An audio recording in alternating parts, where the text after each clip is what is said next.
and we're here live at the station of decapitation without your head. This is Nasty Neal. It's your cousin AJ. This is Tara Hutchison. And we're joined by Kelsey Livengood, also known as Mischief, which which we're going to ask about here. It's very cool to meet you. Good to meet you. I'm glad we got to do this finally. Yeah. Yeah. So we were talking off air about the makeup. So you put it on specifically for the show. So we're very honored that you did that.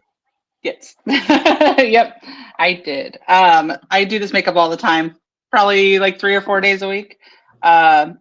So it's pretty quick at this point. It takes me like 15, 20 minutes. It's kind of. So what's need to get one of those things I can just like throw it up, you know? And it just... Yeah, you're like Superman. You just pull off. Yeah. You jump in a phone booth, and, which is a very dated reference. But so, what's the origin of Mischief? So I started as a haunt actress at 13. Mischief started about 10 years ago, obviously, which was a lot longer since I've been 13. But Mischief's about 10 years old. And I actually didn't want to be a clown. That was not ever in my want to do. I kind of did everything else. I did their makeup and I was doing a different character. And they said, hey, we have a new girl upstairs. You know, do you want to go help her, you know, kind of find her groove? And I said, no, I do not want to be a clown. That is stupid. I'm not doing it. That's what I said. And obviously, we know how the story ended. But I went up there and her name was Trouble. And so I said, okay, well, I got to come up with, you know, a clown name. So I typed in other words for trouble. And Mischief was among those. So we picked Mischief. I said, Mischief's cute. I said, all right, we got to have a backstory. Where did we come from? How did we come to exist? You know? And she says, I don't know. She's probably like 100 pounds soaking wet, brown hair, total opposite of what I look like. And I said, well, our names are similar, so we're twins. She was kind of looked at me and I said, conjoined twins. Oh, I like I that. said, but it has to be somewhere like non-life threatening, right? We got separated, obviously, at some point. And so she says, what about the big toe? Let's do it. Let's do it. And obviously I never went back. I love it. I love being a clown. You could say anything, really. There's no like parameters that you have to stay in. So the current makeup for Mischief, like how long did that take you to not put on right now, but to finish? Like this is the look that I like. It probably took me a good like 2 or 3 years to solidify it. I was changing it almost every time I put it on. And then this kind of smudgy look started, and then we just kind of started adding more line work to it. So it looked more put together, and then that's kind of how we decided the final, like, this is what she looks like. The colors change, so sometimes pink and purple, sometimes purple and green, never red and black. I already get Harley Quinn enough with the blonde hair, so no red and black. But pretty much every other color combination I've done. I know Tara does makeup sometimes as a clown. Awesome. Ooh, though definitely not as good as you, Kelsey. Oh, I'm sure it's fine. I'm sure it's good. Like an hour to do that, you know, and then usually I mess up and then I have to wash like the eyes off and then start it all over again. So right. Yes. I know that feeling all too well. Mine is my lips. My eyes, I don't give 2 shits what it looks like. I'm like, my lipstick, though, if I mess it up, the whole face has to come off. We got to start over. So you also do makeup for movies. So which came first, like the clown or their films? A little of both. So I started doing effects makeup at the same haunt that that Mischief was born. So that was another thing. They just said, hey, we don't have any makeup artists. We need some makeup artists. We'll pay for your kit. And I said, I don't know what I'm doing. I think I was like 17, 18 years old. I said, I don't know. They're like, we'll teach you. It'll be fine. So I started there. That's where I got a lot of my knowledge from. And then I've got some. Uh-oh. There we go. I was like, I saw the circle. I was like, oh, did we freeze? Here, and then like Joe Castro, I've learned some stuff from. And Joe Castro? Yeah. Oh, Robert Bravo is another one. Yeah. So I've learned some stuff kind of along the way. But But I love effects. It's so fun. It's messy and not pretty and not cute, and we love that. Oh, that's foolishness. But yeah, we love Joe Castro. AJ and I know Joe pretty well. He did the mask for our movie Once in Future Smash and End Zone 2, and just a really good guy. And I noticed he was in at least one of your movies. Yeah. He's a really good actor too. I think he should. I know he wants to do more acting. He did for Clown Motel 3. He has a very good role in Clown Motel 3. So, and it's so good. It's so good. Love Joe Castro. Yes. Yeah, very passionate about effects. I know I've been making a puppet, and he's been very helpful with, not necessarily helpful. I don't want to say not helpful, but he's been very supportive of me making a puppet. Good. I love the puppet. The puppet is great. Thank you. I didn't know I loved puppets until this started, and I was like, "Oh shit, maybe I'm a puppet guy." Yeah, I didn't know either. I guess it's like, well, I wasn't anti-puppet like Kelsey was anti-clown, but I when I started making him, I was like, oh, I think I love making puppets now. So. It's so fun. Yeah. Puppets are so fun. Well, it's probably similar to clowning, where it's like you get to sort of separate yourself, and there's like a little more free version of yourself. I've never been a clown, but I know if I put a puppet on my hand, I'm gonna say some wild stuff. He said it wasn't me; it was the puppet. Exactly. You should definitely do clown makeup, AJ. Oh yeah. Yes, it's so fun. I'm down. That's all I needed. Just a little push. Yes. I'm very easy. I think a future episode we should all do clown makeup. Yes. Well, missed opportunity for this episode. Yes, I know. Right? Just leaving Kelsey hanging here. So now Kelsey has to return. Yeah, there we go. Everyone, Kelsey, all of us in clown makeup, and we all are different types of clowns. Yeah, we all. Yeah, that would be fun. Find our own clown. I'm into it. Yeah. Teach us the ways. Angry clown, sad clown, sexy clown. I feel like Kelsey's definitely the sexy clown. Thank you. I don't know what inspired you to do it, so I don't want to like speak for you, but like when you did your clown makeup, what kind of persona is it? So I describe her as a Sour Patch Kid. So sometimes she's super sweet. Sometimes she just is playing pranks. She is just obnoxious, a menace to society. Just depends on the day and who she's around and what we're doing. But yeah, like when I'm haunting, absolutely, I'm pranking everybody and I'm annoying every single person I can find. Like little kids, I'm like just cute enough. Like I'm kind of borderline, like the sexy, scary. And so little kids are like, I don't know. I'm not sure, but I'm like, I'll drop down to the lower level and talk to them. And then they're like, oh, awesome. That's cool. But like, if my husband's with me, they're like, absolutely not. No. He wears makeup too, but his is more like corpse paint and he's tall, big, like, 6'2", bald guy, huge guy. So kids are like, no, I think not. I want to see a picture of that. Yeah, I'll send you one. You guys make a good team because you can draw them in and get them really comfortable, and then he can really scare them after. Once they lower their guard, then he can come in and just drop the hammer. Yeah, amazing. Exactly. So how did you get involved in the haunts? My parents took me through one. I think probably about 13. That's when I started. They took me through, and I hated it. But then I said, just like it would be kind of fun to be on the other end. It'd be kind of fun to do the scaring and not be scared. Because I was definitely one of those kids that would like hide in a closet and wait for somebody to open it. Wait hours for somebody to open this door. I'm just like, I'm gonna get them. And so that I think that definitely, once I did my first year of haunting, I said, oh my gosh, this is great. I get to hide all day, like all night. I get to do it like 500 times a day. I just get to keep scaring people repeatedly. It's great. It sounds so fulfilling. It's great. Do it. If you haven't done it, do it. Yeah. Go volunteer somewhere. Just show up and be like, hey, put some makeup on me and scare some people. So, I haven't got to see Clown Motel 3 yet, but I did see Clown Motel 2. And what's the actual Clown Motel itself like? Because it's a real place. Scary. Scary. It has not been updated since the 70s. So all of the Oh. linens are very old.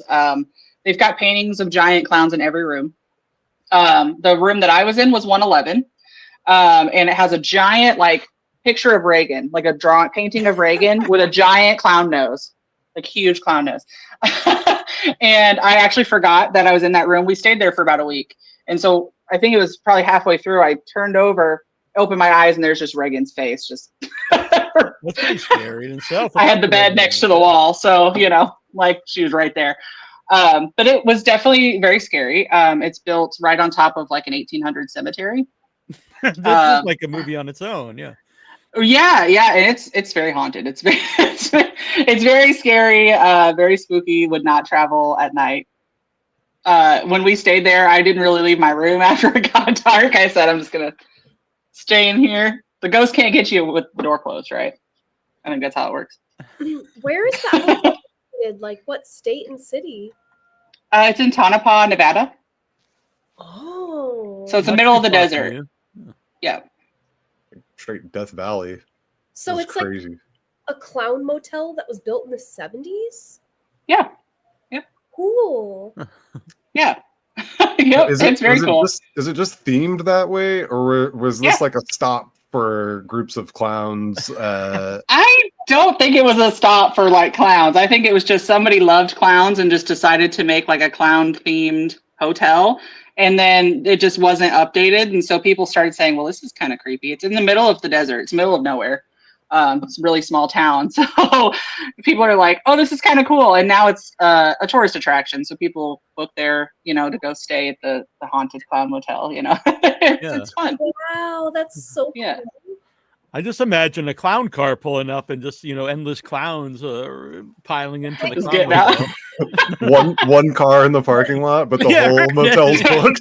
Yeah, The exactly. whole thing is sold out. There's just squeaky Yeah. noises everywhere. Right, just honking. Rubber chickens and things. So many dead clowns. Yeah, I don't know. Yeah, just dead hello, ones everyone. everywhere. So, did you see anything? Like, I know you see Reagan's face, but did you see any what you would consider a ghost? I had an experience, let's say that. I didn't see anything per se, but the hotel is so old they use regular keys, like a house key, little really? tiny Yeah. keys. Yeah. My room kept locking itself. We were all there. The only people there that booked the whole hotel was us, the ones filming. So I just left my room unlocked and it kept locking itself. So I'd have to go to the desk, get their key, unlock it, bring it back. And when we checked out, I turned my key in. We went to another location for a whole nother week. And that part's important. So we went to another location for a whole nother week. I get home another week later. So it's now been 2 weeks since I've been at Clown Motel. And my key was in my suitcase.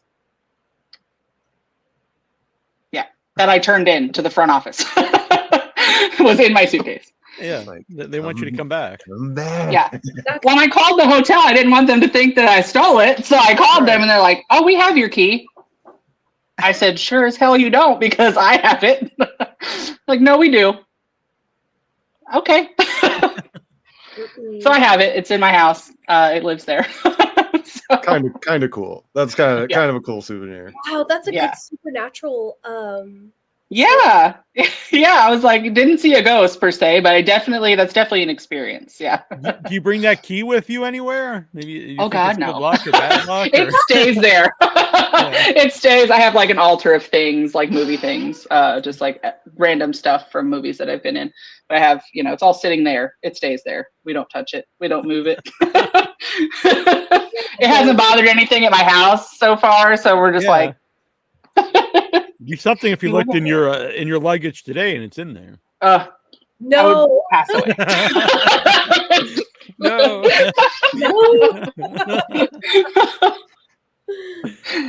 So, Joseph Kelly, who makes the Clown Motel movies, what's he like? Because it seems like a lot of the same people work with him, so I assume people like him. Good. Yeah, he's great. He plays the lead in all of the Clown Motel films. So he kind of puts on a lot of hats. So he's acting and directing, and going through shot lists and things like that. But yeah, no, he's great to work with. Like I said, I did 2 and 3. So will there be a 4th? I don't know. We'll see. I hope so. I hope so too. It's a good series.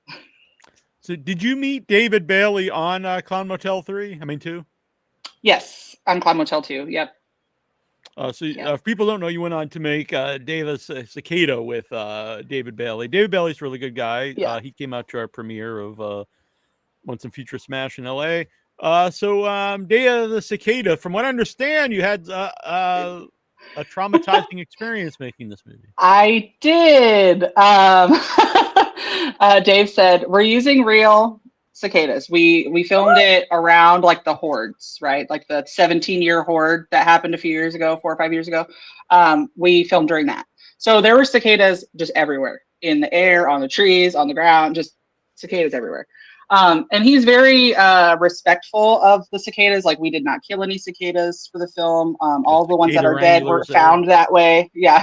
All the ones that were dead were found that way. The ones used in the makeup, stuff like that. It's all ones that he already found deceased. So I love that about Dave. He's holding the cicadas and I'm like, get them away from me. And he says, hey, your death is pretty brutal. I had like giant, cicada prosthetics here, like with holes with cicadas and like on my legs and stuff.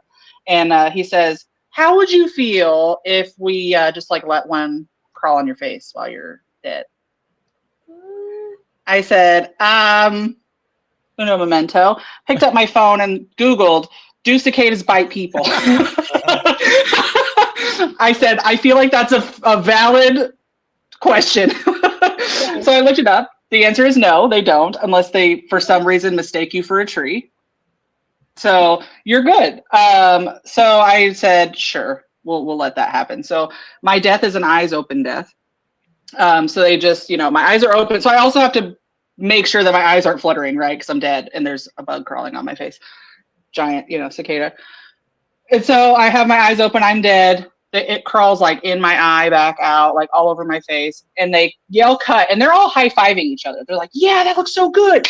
Yeah. I'm like still laying like this. And I said, I would like to celebrate also. If someone could come remove this little fella off my face, that would be great. Yeah. Well, Dave's very worried about the cicadas. The actors, not so much. Not so much, yeah. That had to be really loud too. Like it was so loud. Yeah, because I'm not in a cicada horde.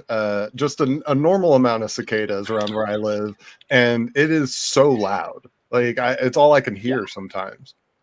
Yeah. Cicada. He had asked me if I would put one in my mouth, and I was like, no. I think that's where my line is. He wanted my mouth to like be shut and like dead, so it like would crawl out. I said no. That's where my which is a good thing I didn't, because apparently cicadas are shellfish. Oh, who knew?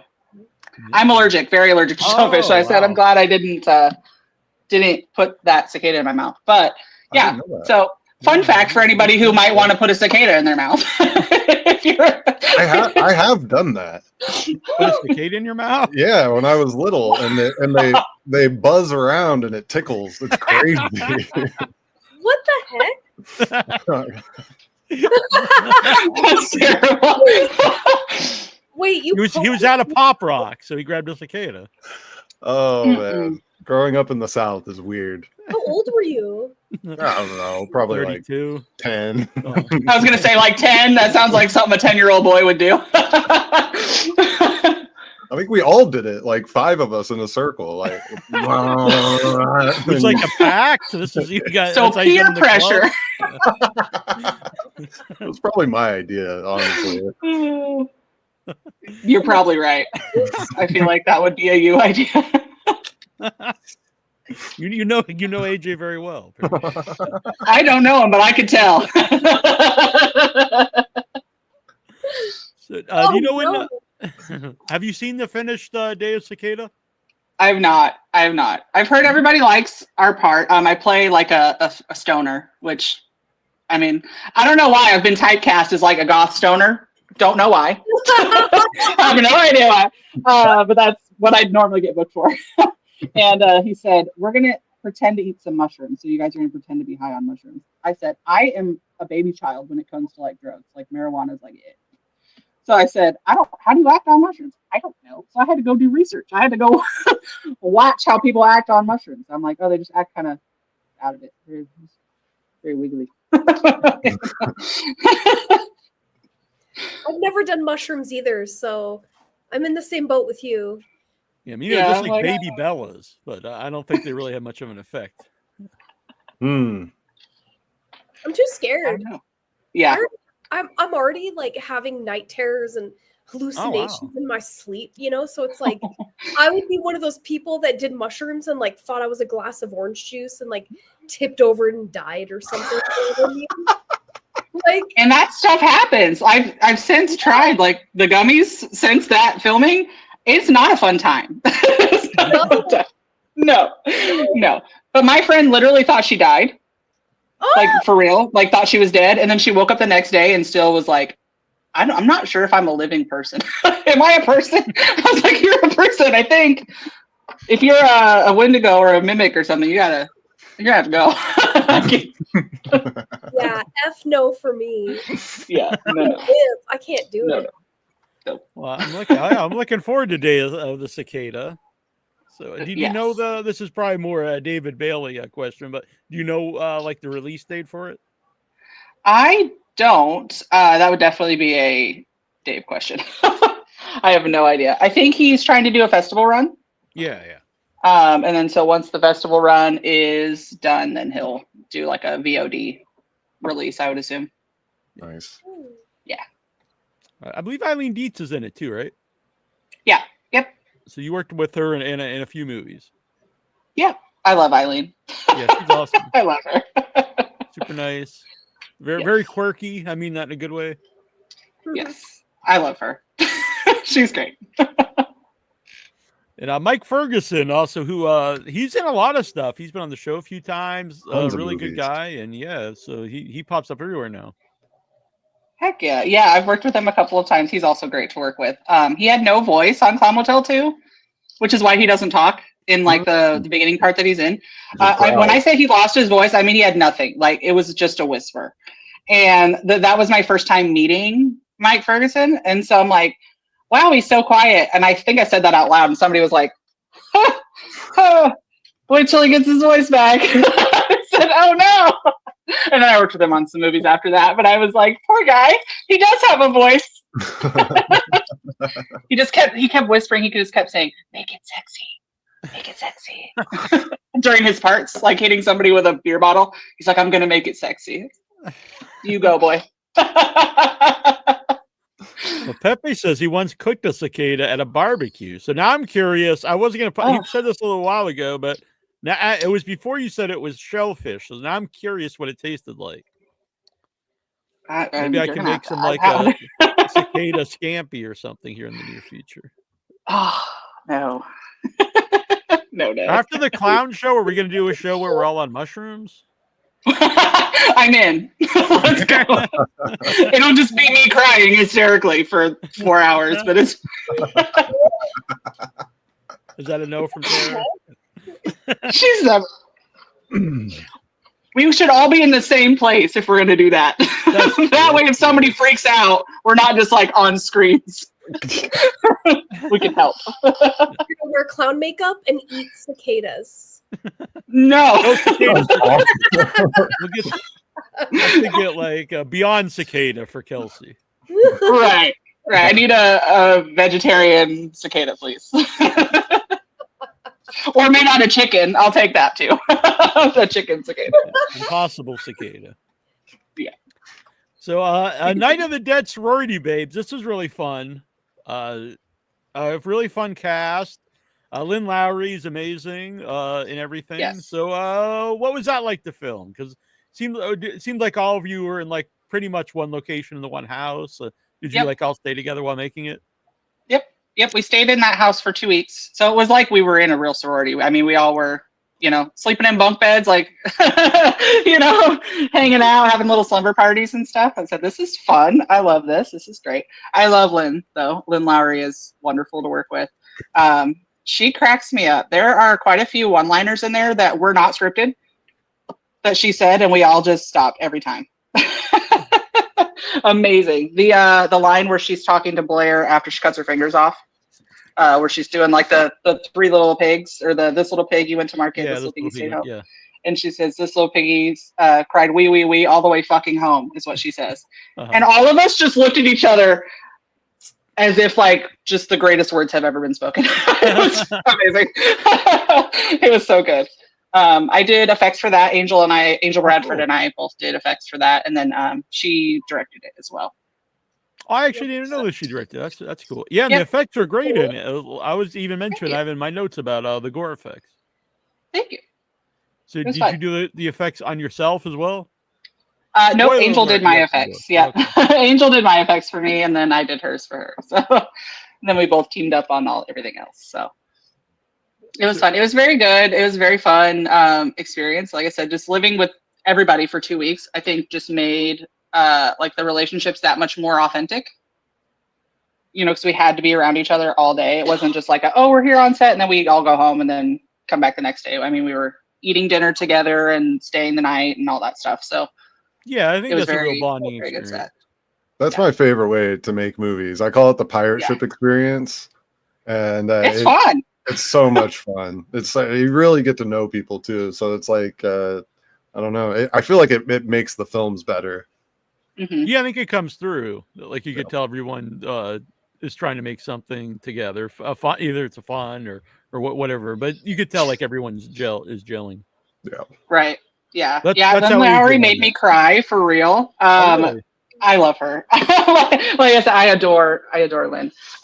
But spoiler alert, in my death scene, when they're both standing on my shoulders after I'm already dead, the first take, they asked me if I wanted to do fake tears, and I said, I don't think I need them. I was like, but maybe, I don't know. And so I said, well, let's run it once and see what happens. I cried out of one eye, just one. I just had one tear that was just like, and Lynn was right here just saying just some weird, mean shit to me. And it scared me so bad. Yeah, but I had like one tear. And then after they cut, she was like, she wiped it and she's like, I'm so sorry. I said, it's okay. It's all right. I love that. That's a very nice story. Yeah. Sweet. Yeah. She's so sweet. I love her. By the way, we have an update on the cicada. Pepe Petite says it had a slight tangy taste. I have the video on my YouTube. All right, we'll check that out. I didn't know cicada eating was like that common, I guess. No. I thought I was weird. I guess not. There's a whole slew of people that are just as weird as you. He put barbecue on his, though. So I don't know if that makes him more like sophisticated or that's probably make it better. Tangy came from with the barbecue sauce. They probably taste like grass and bugs. That's yeah, right. Some guts. No knock on Pepe Petit, but I think if like same thing with jerky, because I've had some weird meat made into jerky like emu and crocodile and stuff. But I think if you put that much spice in anything, it just tastes like jerky. And barbecue, if you're like putting rub and barbecue sauce, I mean, you could probably put shoelace in there or something, and like, oh, it's tangy. Yeah. Shoelace? Yeah, it's a tangy shoelace. Yeah. All I can imagine is the shoelace around the cicada's head, and you're just like, it's a pet. It's like that's how the shoelace got in take there. it for a walk, down the street with my cicada. Oh God. These are some ideas for Day of the Cicada too. Right? If he's listening. I feel like he should make like 17 of those Day of the Cicadas, and I'm just in every single one of them as a different character. Just like I just keep showing up. Like, didn't we kill her like 4 movies ago? That would be hilarious. Yes. I agree. I'd watch it. Well, this is from Nasty Meal. Well, that's very nice of you. Nasty Meal. What about me and AJ here? But yeah, please, come on. Come on. What am I, a chopped liver? Yeah, we get a little nice dance there from Tara. So, were you always a horror movie fan? Yep. From very early on. The first horror movie I watched, I think, was Child's Play, and I wasn't supposed to watch it. My parents were watching it, and I kind of like crept out of my room after I was told I couldn't watch it. It's like, why? What's wrong with it? Why can't I watch it? You probably, like 7, you probably scared you know? them worse. Like you're creeping Oh, around like a probably, little, yeah. and they're like, it's Watching here. through like the little bars of the staircase. I'm like, yeah. Yes. Yeah. I love horror. I don't know. I might branch off into some other like acting genres, like rom-coms or something. I think that would be fun. But right now it's like mostly horror, like 90% horror. So, when did they like say it was okay for you to watch horror movies? Never. I don't think there ever was like There's a still, there's go still, for like, it. I just was doing it anyway, so they just finally, I think, gave up. They just said, "Nah, don't come crying to us when you can't sleep." So, what would you pick as like your favorite ones that made you like, oh, I would like to do this someday? Probably like Final Destination. Nice. Yeah. That was a series, like probably one of the only series that I followed from like beginning to now. And I just like the kills are nasty. The kills are gnarly. My happy place is being covered in blood. So like the more gory we can make it, the happier I am. So I said that would be so much fun, just covered in blood. And now I do it all the time. That's probably the only one that ever affected me. Like all the other horror movies, I was like, oh yeah, this is scary, whatever, it doesn't exist. That was one that I think gave me like neurotic disorders. I'm like checking doorknobs 50 times, and it just is too. Yeah. I don't know. It's like it's so regular. Like, oh, you're just walking down the street and like, damn it's because it could really happen, and I think that's why I like them so much, because it's like it's not outlandish deaths either. Like it's something that as weird as it could be, it could happen. Yeah. As a freak accident as it would be, it could happen. So I think that's why I like grasped onto those. Like those and Saw. I liked Final Destination better than Saw, but I think that's why. It's because it's a real thing. Yeah. It's a real thing that could happen. I get over for log trucks. I will get over. Nope. Same. Or the big pipes, the giant pipes. I'll just go down like 15 miles an hour below the speed limit. And I'm like, you go ahead, brother. I'm surprised they didn't use that in the last one. Like a pipe truck instead of a log truck. So that way it was still a nod, but the log truck is iconic. I mean, as soon as I see it, I'm like, nope, and we're going 80 to get around it. No thank you.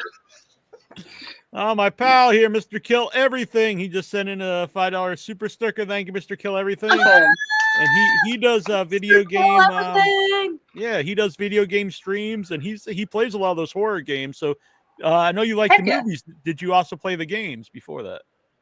Yeah. Yep. And I still play. I play Dead by Daylight. I play a lot of Dead by Daylight. Like a stupid amount of Dead by Daylight. Really? You still play? Oh yeah. Oh yeah. I'll send you my game. I'll send you my tag. Are you killer or survivor? Survivor. What? I'm a scream queen. What do you expect? I want to die. Not really, Facebook. It was a joke. In a video game. Don't ping the show. It was a joke. Terms of service. Right. Yeah. Well, Facebook is weird about that kind of thing. You say the wrong thing, and they're like, I think YouTube is too. Yeah. What were you about to say, Tara? I got in on one of those games. Which game is that again? Dead by Daylight. It's like a 4 versus 1. Like there's 1 killer, 4 survivors. You got to fix like generators and stuff, and then get out without being killed. Yes, I remember.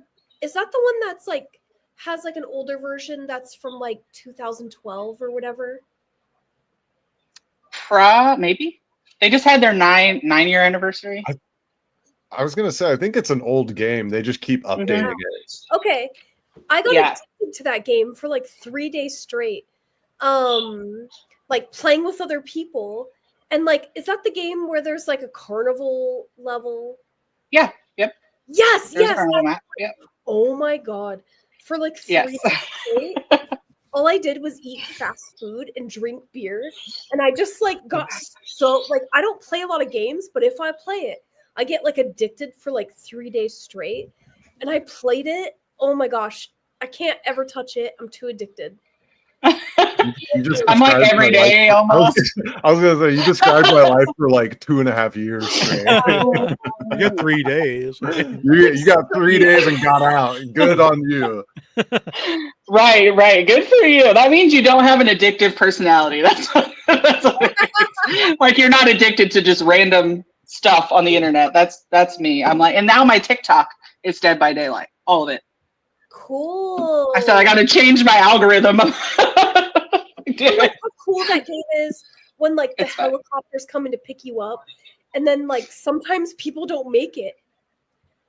A lot Like of you're times. trying to cover your team. A lot of and you're times, yeah. like, wow, and you're like trying so hard to live, and you're like, come with me, and then sometimes they die, and you're like, no, and you have to like leave without them. Like that game is so cool. Yes, it's fun, but there's also a lot of just not good, just not goodness. Just people that like to play the game like in just a weird, Toxic. instead of playing the game, they're just being weird. Oh, like what? I love like cool killers though, like the killers that are nice to you or like want to like help you out. I think those are fun.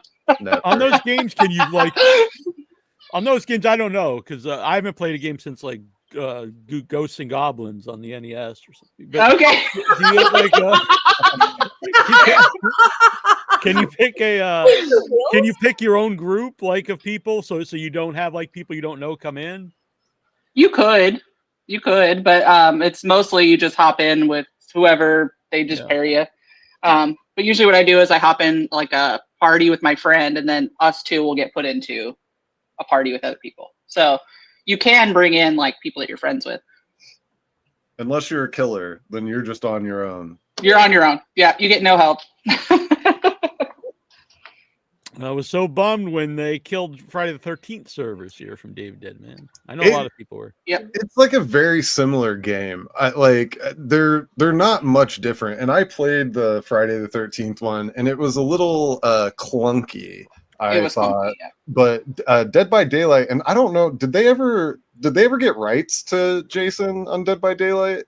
No, they have everything else. Well, I think They I just do know took, this game in because I remember people sharing like different, real characters. Oh, I play as Ghostface exclusively.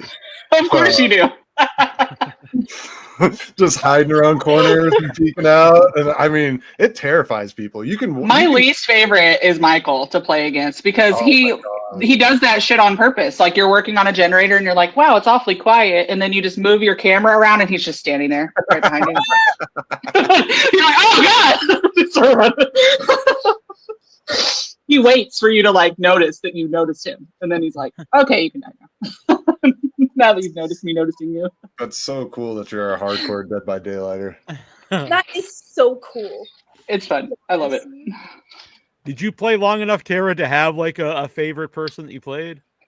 Oh no, I just had like, with me in video games, I have like binges where I have like a 3-day binge where I don't sleep and I'm just all, and I just like play it, even if it's on a phone. It's very rare, and then I have to like tear myself away and then like erase my memory of it. Smart. I have to like erase it. I'm just like turn into a crazy person. I don't know. That's always happened. The first game that ever happened to me where I got like super addicted, honestly, so dumb, was probably Banjo and Kazooie. Hell yeah. Oh yeah. Hell yeah. I would get off the phone and I'm all like powering up the Nintendo 64, and I'm like Banjo and Kazooie, and I would just play it for hours and hours. And then I got addicted to GoldenEye. And then I took a break, and then I just started getting addicted. And then I got addicted to Diablo. So it's like I just want to stay away from video games. Sorry for the rant. No, it's cool. I think you, AJ just rage quit. One of them where I'm just like played it, for like 3 days straight, like a crazy person. So it does remind me because when I was a kid, like it was big when you could save games. It was like Metroid and Kid Icarus were I think the first two like savable games. But I had a friend who was our local paper boy, and he would leave his Nintendo on for days. Like we'd go to school because he couldn't save the game, so he didn't want to lose his place, so he just leave it on. while we sleep, and he'd leave it on while we're at school. And you just pray that there's not a surge in the middle of the night. You're like, please, please don't surge. Oh, nice. I got you, Tara. Oh my God, Mario Tennis. I don't think I've ever played Mario Tennis. Me and my brother would play Mario Tennis, and I would always play Waluigi. And he would always that's my guy. That's my guy, Waluigi. Always hit me in the balls. He did. And then we're learning a lot about Terry here. Yeah. Like, have you heard about like Roblox, like that game? Yes. Yeah. For my nieces. Like Waluigi cult level, where it's just Waluigi singing in church, and then there's like a whole cult to Waluigi on there. It's hilarious. That's amazing. Somebody gets it. I still need to try the Silent Hill add-ons, DBB. I'm not sure what exactly that means, but Dead by Daylight, yeah. Oh, Dead by Daylight. Okay. They add like a new killer, like every couple months, probably update or something.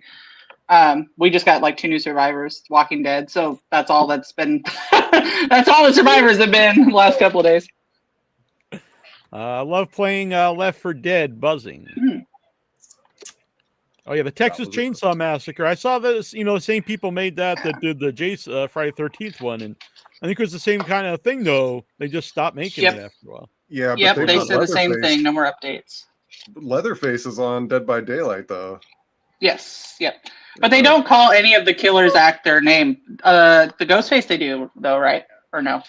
Yeah, I'm pretty sure. He said, on that thought, just go. I actually shut it down to come to this. So I was playing Mario Golf earlier. There you go. Mario Golf. GoldenEye was the bomb, says Dave Bailey. It was. What a turn, man. What about Gauntlet Legends? Wow. I played the original Gauntlet at the arcade back in the 80s. That was really because it was one of the only 4-player games, so you get like 4 people, and you just throw all your quarters in there, and that was a good time. And it was like L flow on food or whatever. That was a slapper. Always a Valkyrie. Like, my mom is a hardcore nerd. Like, I grew up playing like D&D with her as like the DM. Yeah, I grew up playing D&D. Yeah. And she loved Gauntlet Legends on the Nintendo 64. And there would be times where like me and my brother trying to go to bed, and she's just one more round, and she's like playing it, like addicted to it. It was so fun. I love that game. She's like, finally, I got teammates. She's like, I birthed my own team. That's another. She's like, what else were you born for? That's all I had you for. I needed some help. Yes. Do you still ever play games with her online, like video games, Tara? Oh no, I'm afraid she'll get addicted. All right. Like she got so addicted to Gauntlet Legends, she would play till like midnight. Such a good game. So that's where your 3-day binges come from. Yeah. Yes. Like birthed from like a 70s nerd that like in high school she was like Carrie, you know what I mean?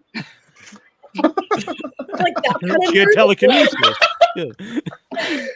I don't know, just something about her in high school reminded me of Carrie, and I'm like, that's my mom. Well, it is the thing though. Like when I was a kid, I played D&D. I was in chess club. I watched, Basket Case, and all that stuff was not cool. But I think all of that's like considered cool today. Like you wouldn't be like, oh, you're some loser doing all this stuff. Oh yeah. Yep. Oh yeah. My kids were like, "Do you know what Pokemon is?" I was like, I was Pokemon, okay? That was my generation. What do you mean? Do I know what a Pokemon is? It's like, let me go dig out the like bins out of the storage unit full of cards. It's like I was Pokemon, I was Digimon, I was Sailor Moon. Like, give me a break here. And this is what it turns into. Just people who have twisted fucking movies. It's crazy. Yes. We're all just nerds. So I'll be right back. All right. Mr. Kill Everything. Silent Hill 1 to 4 and Resident Evil 7 are the scariest, most stressful games that I've recently played. Yes, that Biohazard one was stressful. Stressful as hell. For no reason. For no reason. I need to try that. He has a thing where he'll hook up sometimes when he's doing the live video games, Mr. Kill Everything, and it monitors his heart. And so, like, you can actually see him, like, actually getting stressed out, Getting or scared, whatever. Yeah, it's pretty cool. I should do that playing Dead by Daylight. I swear it would be just all over the place. For sure. Because sometimes, genuinely, I don't get scared, just in general. But there has been a couple of times on Dead by Daylight where I'm just like, just doing my generator thing, and then all of a sudden I get plucked, by whoever the killer is. It scares the shit out of me every time. Every time. Because I'm like, I'm at my happy place. I'm like, I'm just fixing this generator. Dave Bailey, I got pantsed because I wouldn't die in Gauntlet in the arcade, and the teenagers died in the game. Bullied, oh man. Poor Dave. Yeah. Oh my god. We're really dredging up some memories for people. This is good. The funny part is, I think that he missed the entire Cicada talk, the whole thing. He did. I'm sorry. He popped in after that. Yeah. You missed it, Dave. You have to go back and watch it. Yeah, but we did ask Dave if Kelsey knew the release date, and we thought it was more a Dave question. So if you're still there in the chat, let us know. And obviously, you're always welcome back on the show, Dave. Martin, I just played Alfred Hitchcock's Vertigo. Is that a game? They have a game of Alfred Hitchcock's Vertigo? News to me. That sounds cool. I don't know. Yeah. Yeah, I don't know anything about games, but it sounds. I would probably play that. I'll be honest. I actually did try playing the Friday the 13th game, and I didn't know what I was doing, and so they got to where you could have killed Jason, and you got to get the sweater for the mom, and I had the machete, but I didn't know how to do anything, and everyone just got so mad at me, and then I just I'm not playing this anymore. You would love Dead by Daylight because it's the same thing. They're very It's the same thing. I was like, I don't know what they're like. Swing the Z button, or I don't know. I was like, I don't know what I'm doing. See, that's why I play Killer, because nobody can get mad at me. I have played Killer maybe twice. Really?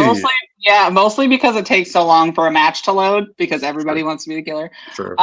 But both times I played the Huntress, and the first time I just was killing people, killed everybody, and then the second time I was a cool Huntress. I was just kind of following them around, which is fun to do. I think that's cool. Killers just make me so happy. I love it, and I love when it's Ghostface specifically. Do you have favorite killers in addition to Ghostface from films? Not real life killers. Not real life killers. Yeah, please. I was like, I could probably give you one of those too. Yeah, I'm like Ghostface is way up there. That's probably Ghostface is it's gonna sound terrible, and everyone in the comments is about to roast me, so just be ready. I have never seen Friday the 13th. Not a single one. Wow. Not a single one. I was really weird. I was a weird kid. I really liked psychological horror. Mm-hmm. And the slashers just really didn't do anything for me. I just was like, man, they're just running around killing people. That's fun, sure. But well, you're welcome here. I'm the bad take guy, so I have thousands of bad takes every episode, and so you're totally safe. I mean, I liked all movies as a kid, but I was actually honestly a big Psycho fan as a little kid. I really like black and white horror. I love Psycho and then the Universal monsters. Yes. That's what they should be remaking, in my opinion. Yeah, well, they do have some. I mean, they had the new Frankenstein's coming out this year. I think looks really cool. The new Frankenstein, Del Toro, I believe. Del Toro's Frankenstein, that looks really good. They try with Dracula, but I don't think they've tried several Dracula reincarnations, but they've not been very good, I don't think. So. I watched the one with Nicolas Cage, I think. Oh yeah, Renfield, that's pretty fun. And I did and it was fun. Yeah, the Netflix miniseries I thought was actually really good. It was a 3-part, each one was kind of its own movie. It was an English version. I thought that one was good.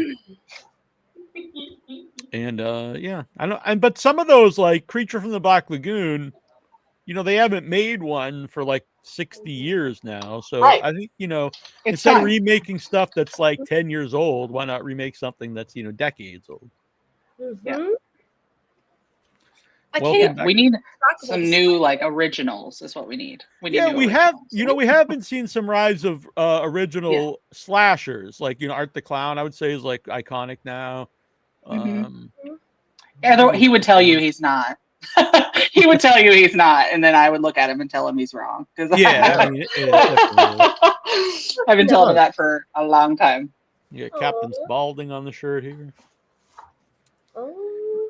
Yeah, we were in the Dead Barely. Place together, which will be out Oh, nice. this year. Yeah, David Howard Thornton. Oh, Yeah, He's a really good guy. so sweet. Yeah. So sweet. So Sweetest guy ever. And he has a very great Guilford Gottfried impression. Really? So does my Yes. brother. Yes, that's what he was doing like in between takes, and it was just making us all like piss ourselves laughing. And this is supposed to be like a very like tough scene that we're all filming. It's in a classroom. And he's like sitting in a desk like a student, but he's like yelling at this other kid. So we're like, he's yelling at this kid, and then in between breaks, he's like doing Gilbert Gottfried impressions. I was like, what the hell? I wish I And then knew he that. just right back in. He just turns it right back on. Dang. I would have made him awesome. do dueling Gilbert Godfreys with my brother when they were on. But Please, yes. there's a video of David. It's on YouTube, and it's him doing like 30 impressions. It was like, before Art the Clown and stuff took off, before he even made it, I believe. He's got a lot. He's a great. It's kind of funny that he's known so well for a character that doesn't talk, but yet he can do all these cool voices. Yeah. Whoa. Yeah. He's very cool. I love him. That's awesome that you got to work with him, because he's not only he's Art the Clown, but he's a good guy. He's a very good guy. I play kind of a double agent in that film, so I'm a teacher for most of the film, which is new for me. Wasn't the goth stoner for this movie. Teacher for half the film, and then Mischief does show up in a nightmare sequence with David. So yeah, I was like, love it. Absolutely love it. It was kind of funny. So the way that scene is kind of like mapped, it's a nightmare sequence. So David is killing these people that are important to the main character. So like the coach, the nurse at the school, like a couple of teachers. And so he kills them, and I'm on cleanup duty. So I got to drag them like into the classroom. And they say, okay, we should be able to cheat it. You shouldn't have to drag anybody for real. And I said, okay. I went and trained anyway, just in case. I had gotten my leg press up to like 320. I was like, 320 should be good, right? I was like, that should be decent. And so I get there, and they're like, yeah, so the way that we shot it, it has to be wide. So we will see it. You will have to actually drag them. And I said, sure, no problem. I was confident. First guy they introduced me to is like a 6'4" black guy, probably 300 pounds, a big like football player. And he's like, hi, my name is Montavious. You're going to be dragging me today. And I was like, I'm going to try. I will do my damn best. I will try. I dragged all of them. There was like 5 people total, and all of them were over like 250 for sure. Except for the nurse. The nurse weighed like 80 pounds. And I said, can I just like pick her up and just, they were like, no. I said, man, after all these big boys that I've been dragging, I'm like, she's going to feel like, I'm going to hurt her on accident probably. So I'm scared. You're like ridiculously fit more than you know. Yeah. I'm a strong lady. Wow, that's so cool. It's fun. It's fun. Dave has said, though, you have to watch Friday the 13th before you can come on another one of his sets. Okay, if we do a movie night, I will. I'll watch it. It's one of those things. I'm also like not a trend follower. So if something is trending, I'm not doing it. Hence why it took me 9 years to play Dead by Daylight. It's one of those things like Walking Dead, never seen it. Never seen an episode. Supernatural, never seen an episode. I'm like, everybody likes it. I'm not a trend follower, okay? I'm not watching it. I respect that. Same. Love that. Have But you then seen that? the bad thing is I'll watch it later and then I love you're it. like, And oh, then no. they're no longer making all the cool stuff that goes Right, with it, you know? It's At least terrible. it's got your rules, Yeah. you know? I mean, Have you there's stuff I was really against watching The Mandalorian because like screw this Baby Yoda, that's stupid. And then I finally watched it and I was like, oh yeah, I see why I see why people like this. It is really Now you got a Baby Yoda tattoo. I don't have that, but it was On his fun. butt cheek, probably. Well, yeah, you join my OnlyFans and everyone will There you go. That's where you see it. use promo code Nasty Neal. Save up. There you go. That's silly. You've known me for a while, Tara. I'm pretty silly. I think. So I wanted to say, have you seen that weird trend on like Instagram of like all these women coming out having like fetishes for slashers? Really? For slashers? Oh yeah. Well, I mean, I get the allure for sure. There's like videos where it's like my stalker when he finds out I went out with my boyfriend, and then like a guy pops out of the closet dressed in a skin mask and like pins her down on the bed, and she's like, oh, and like has like and all of these like moms are like, oh my god, and they're like, oh my god, is Jason Voorhees, and they're just like, oh, like they're in love. Like, literally, it's like a fetish now, and they have like literally like people cosplaying like weird fetish scenes. Yeah. These are the girls I need to find. I gotta meet these people. Or there's like dudes who have accounts now where they're like, I'm this person, and they're like, you know, whatever slasher, and they're like really sexual about it, and they have like abs and knives. Yeah. All the women are like, Like oh, a sexy all leather face. yeah. I would say the yeah. women are in love with is Ghostface, and then number 2 is like Jason Voorhees. Jason. And then number 3 is like, oh, I don't know who number 3 is, but Probably it's so, Michael. yeah, it's like literally like Twilight, but like,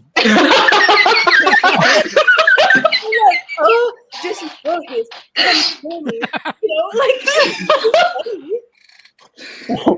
You're gonna enjoy this story, Tara, and I've never told this ever. So this will be the only podcast it'll be on, I swear. I have a ghost face thing. I don't know why. I just do. I don't know. But I was talking to my friend at a convention. I'm at my table, and this guy in a ghost face cosplay walks by, and he looks at me and he goes like this with his knife, and he made this loud like shink noise, and I went, "That is the coolest shit I've ever seen." Like, you just made my whole day. And so he just kind of like nods and walks off. And so I tell my friend that I was talking to, I was like, if he was like this much taller, like this much taller.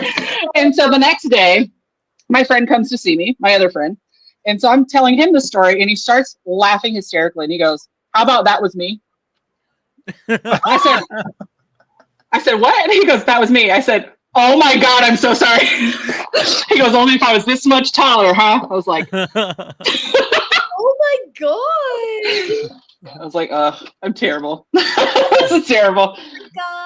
You know, there's like Phantom of the Opera. Like, people love like mysterious masked men. You know, Masked men, but not robbers. Like not ski masks, but like horror masks. Yeah. murderers for some reason. Hi, Bill. Yeah, speaking Hey of there, how are you? sexy men, Bill Wheaton is here. Everybody. I'm gonna put my mask on now. Everybody's talking about masks here. Bill, rule number 1 on the podcast is you can't eat a bag of chips. You can't eat a bag of chips. Well, it's not chips. Nope. It's a caramel apple mix. But I'll try to avoid it. What can I tell you? I had dinner late. I only had dinner.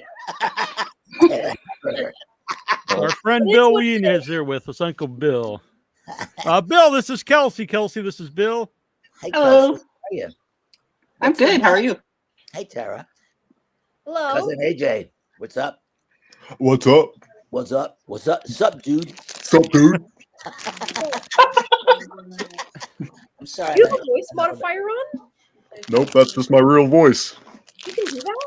So, Yeah. Cool. Do it again. It works better with clown makeup on.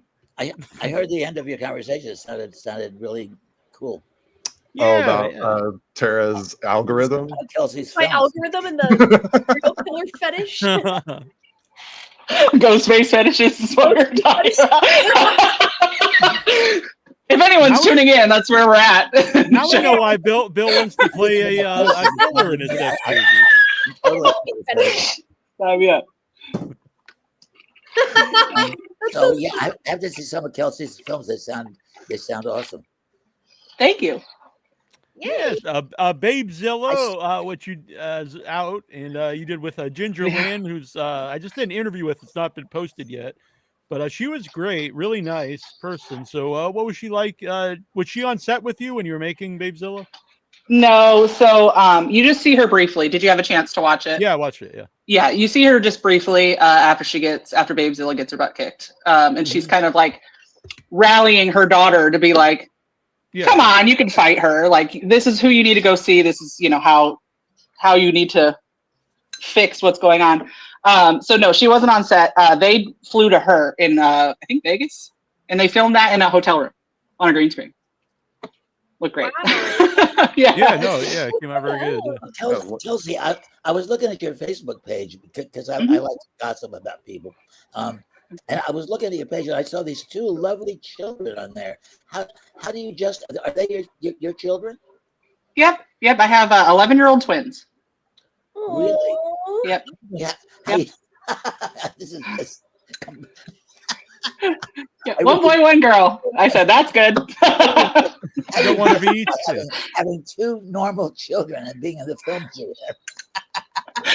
They are so desensitized to just horror in general. Poor kids. I mean, I was very pregnant and working at a haunted house. I played like a pregnant hillbilly character when I was pregnant with them. Yeah, so they kind of grew up, and Mischief has been around for as long as they've been alive. So I'll put my makeup on, I'll walk in the room, and they're like, "Oh, hey, Mom," as if it's just like another day, That's awesome. It's very cool. Do they ever go to the haunts? Yes, my daughter is going to be definitely something in the horror industry for sure. She's already working on like FX makeup and stuff, so Cool. She's very much into like the horror stuff. My son, not so much. He's a Lego guy. He just wants Legos. That's all. Legos and Minecraft, cool. and he's good to go. Yeah. They're how old? 11. 11. When my older grandchild was 11. He was then a he, now he's the they. He was into Minecraft so completely. We couldn't talk about anything else but. Well, it's just like digital Legos, basically. Yeah. So it's Legos and digital Legos. That's what he likes to do. Never been able to figure out at all what it's about. It's like beyond me. I know Legos, it's digital, but it's also I'm totally untech savvy. I just have no knowledge of this and no interest in finding anything about it. Scary monsters in Minecraft. I just don't care. I don't give a fuck. That basically can't go wrong with horror and Legos. Right. Exactly. Yep. That's a good way to go. So you look cool as Colonel Clamp in Babezilla. Thank you. So is that a costume you put together? No. So the costume, like what was on my body, did myself. I meant the clamps, really. But the clamps I did not make. Somebody made all of those: the chainsaw titties, the clamps, and the saw hands. And they all work. They're all functional. Mine had a string, so I just had to pull them, and it would make them like clamp together. Sick. And then both of the other ones had battery packs, so you just turn them on. Yep. I think I was like, they're pretty cool. Tara. Yeah, I think you like it, Tara. It's kind of a Godzilla, with women. Yeah, when I like explain to people at conventions like what films I have on the table, I explain Babezilla as like a martial arts spoof, like horror spoof is basically what it is. We have our own like Mr. Miyagi, which is Jessa Flux, and she even has like the facial hair to match. She's got a long white, and a merkin that matches. Hair, right? Yeah.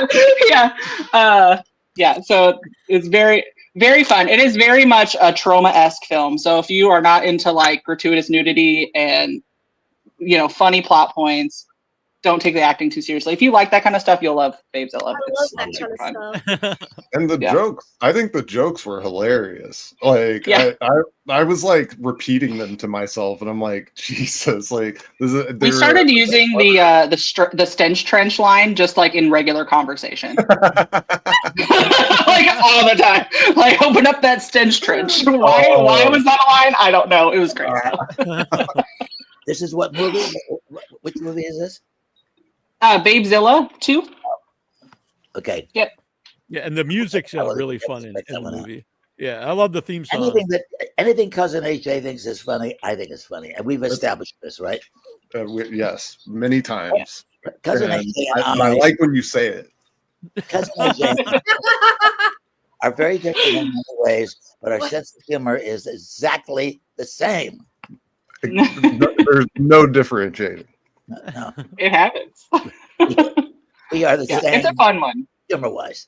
Yeah, so you should watch it, Bill, but listen really closely because it's a lot of jokes, and you'll miss some if you're not listening close. So many innuendos in that film. Right. And my hearing is less than it used to be, so I'll have to listen real often.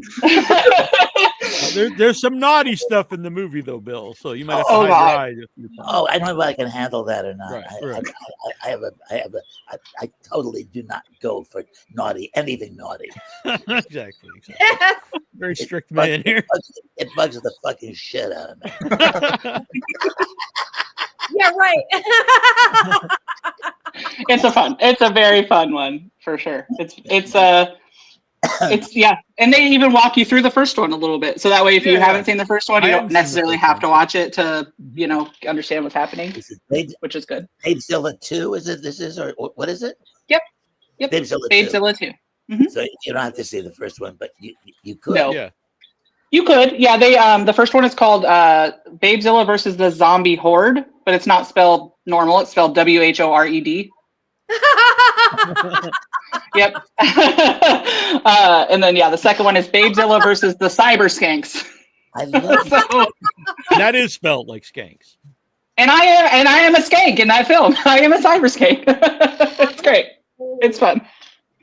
I wish I was cool enough to play a skank.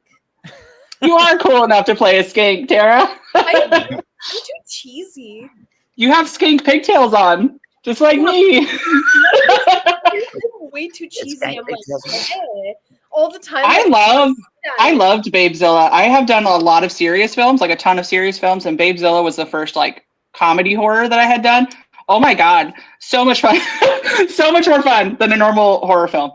Because the acting is like you're really not being taken seriously, and you don't, nobody takes themselves seriously on those sets. The weirder you can be, the more you are applauded for how weird you're being. So, yeah, oh yeah. If you have you seen Babezilla, Tara? No. Oh yeah, you should. Yeah, you would really like it, Tara. It's a kind of movie. Tara also runs New Village Video, and they have a lot of fun movies on there with some Jessa Flex films are on there. Yeah. Plus, we got some J Yummies. What is a J Yummy? It's like these weird films from Japan. Oh, okay. They're just like the day in the life of a girl, and they're really oddly entertaining for some reason. I've never heard that term before. Playing pool, it's like Japan. That's just what the people from Japan call them. Is like J Yummies. Yeah, isn't it funny? I like it. Yeah. I'm very intrigued. I've had to watch them all because we have to watch all the films from start to finish when they upload. Yeah. So I've seen all kinds of stuff, but I love it. You know what I mean? I'm gonna rewrite you as a skank in Arbor Day to make your dream come true. Yeah. But I'm like you, Kelsey, where something's too mainstream, I'm like, no, I'm not gonna watch it for 10 years.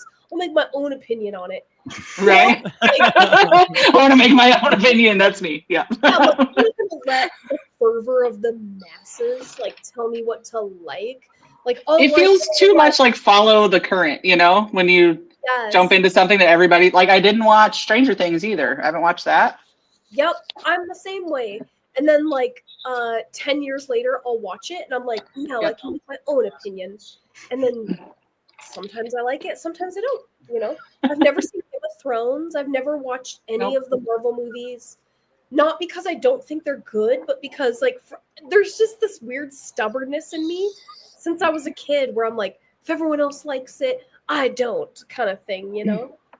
Well, I'll save you some time on Game of Thrones. You can go ahead and skip that completely. I am a fan of Game of Thrones. Oh man, I have skipped AJ, cousin As a AJ. big D&D I am kid growing so up. glad. I am so glad you said that. I thought I was the only person in the civilized world, or semi-civilized, that could not get into Game of Thrones. I watched one episode. I thought, I cannot handle this. I cannot handle I'm a fan. I feel the same I wanted way to read about the books, Wire. but they've never been finished. I About The can't almost Wire. start I them. feel the same way about Arrested Development. There's certain things that people just adore. They worship them. They worship at the throne of Arrested Development, The Wire, and Game of Thrones. I can't stand any You don't like of The Wire? Wow. hate The Wire. Okay. I've tried Wow. three That's separate occasions. I've tried to get into The Wire. Desperately tried to get in The Wire because everybody Wow. loves it. That's a except show I would me. think you would really like, actually, because that was one that actually no one liked when it was originally on, and it's like Well, people like they it were now. right. But yeah, it's really caught on like years later, like so 20 or 30 years later. Talk about a cult. I mean, that's incredible. But I can't stand it. I tried 3 times, and I really tried. It wasn't like I watched 3 minutes and said I'm finished. I tried. I watched several episodes. I just nope, can't get into it. And Game of Thrones. The Totally. Wire you have to watch, from the beginning. You can't just jump in the middle. I did. I watched from the beginning. I watched it from the beginning.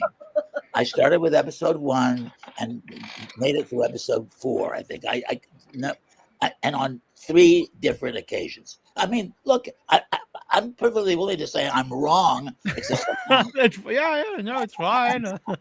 I'm a fan. There's lots of things I'm a fan of that I know no one else is. So that's fine. Right. But Kelsey, what are some stuff that you have coming out in the near future, or that you're working on? Yeah, Kelsey. The Dead Place will be out this year at some point. I don't know when, but it'll be out this year. The Smile Maker also should be out this year. That one's another fun one. I'm trying to think of who else is in that. James Stokes, he played Jason in one of the, I think the fan films, I believe. Yeah. Cool. He is in it, and an ex-WWE wrestler too. I don't remember her name. Cindy Snow, I think is her name.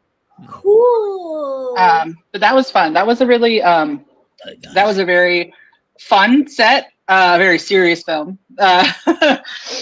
And yeah, it's fun. That'll be out later this year. Trying to think. I'm filming a couple of things this year. Nightmares Unleashed 2, which is a Matthew Mark Hunter film. And I'll be playing Mischief. I'm going to be doing some sideshow for that. It's kind of like the scene that I'm in is like a carnival midway. And he's trying to become a clown. So he has to like audition, right, to be a clown. And so I'm part of that like audition process. So that's fun. That one's coming up. And I was like, what else did I get announced for recently? Blood in the Moon is a series that will be coming out, a horror series. It's kind of like a werewolf vampire.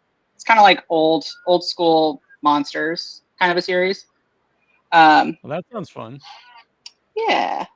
And a Jason fan film, which will be next year, called Jason Chapter 1. So Dude, yeah, you are that's kind of what I got crushing it. coming up. That was a shit ton of projects. I'm working, man. Hell yeah. Yeah. It's hard to keep track sometimes, and especially when people ask me, because as soon as people ask me, my whole brain just like wipes. Like I know nothing but breathing. That's it. I don't know the answer to anything. the name tracks, you know. Kelsey Livengood, she sure is. Most of the time. And you know, you are not the first or the last. Hey, I go for all the low-hanging fruit. You know what I mean? It happens, especially at the airport. Why? I don't know. But they look at my license and they're like, every time. It's that look. Every time they're like, your last name is so cool. I was like, thank you. And they said, well, are you living good? I'm like, it's better than dead and bad, I guess. I saw it and I pronounced it Livengood. Yeah, it's living good. Yep. I'm sure you And got my it. middle initial is B.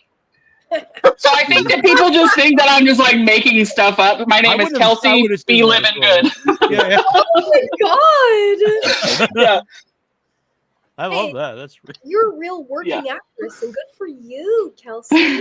Thank you. Congrats. So happy for Thank you. Thank you.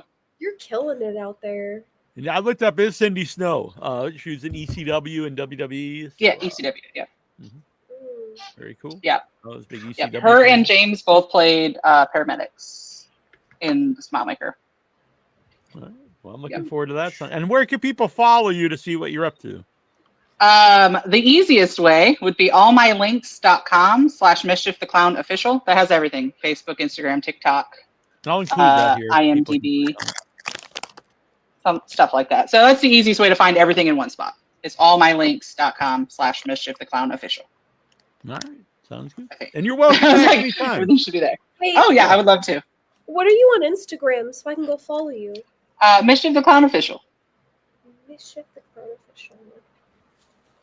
And if you Yes, can't you can find kind all- of tell like where it gets like my name is so funny. So like Facebook, it's Mischief the Clown. There you Instagram, are. it's Mischief the Clown Official. And then TikTok, I have both. I have Mischief the Clown and Mischief the Clown Official because I got banned from going live on the first one Ah. for doing nothing. I wasn't even doing anything wrong, surprisingly. I didn't even do it. I was like, I had all my clothes on and we were out on the beach with like jeans on. I'm like, what are we doing? But yeah, so I got banned on there. Like Snapchat is Mischief D Clown, like with the letter D instead of the word the. Yeah. Because they said it was too long. Ah. I was my I had two accounts on TikTok though, Without Your Head one, and I also do a wrestling show. And the wrestling one was completely like obliterated. Never gave me a reason why. It's completely erased. There's no way to log in or fight it at all. It was just they totally banned it and completely like It's took away the tough. whole account. I Probably never because figured of out. fighting.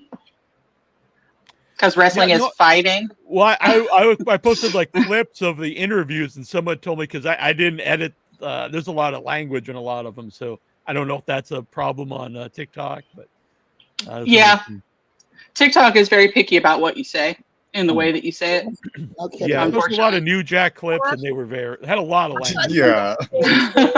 Yeah.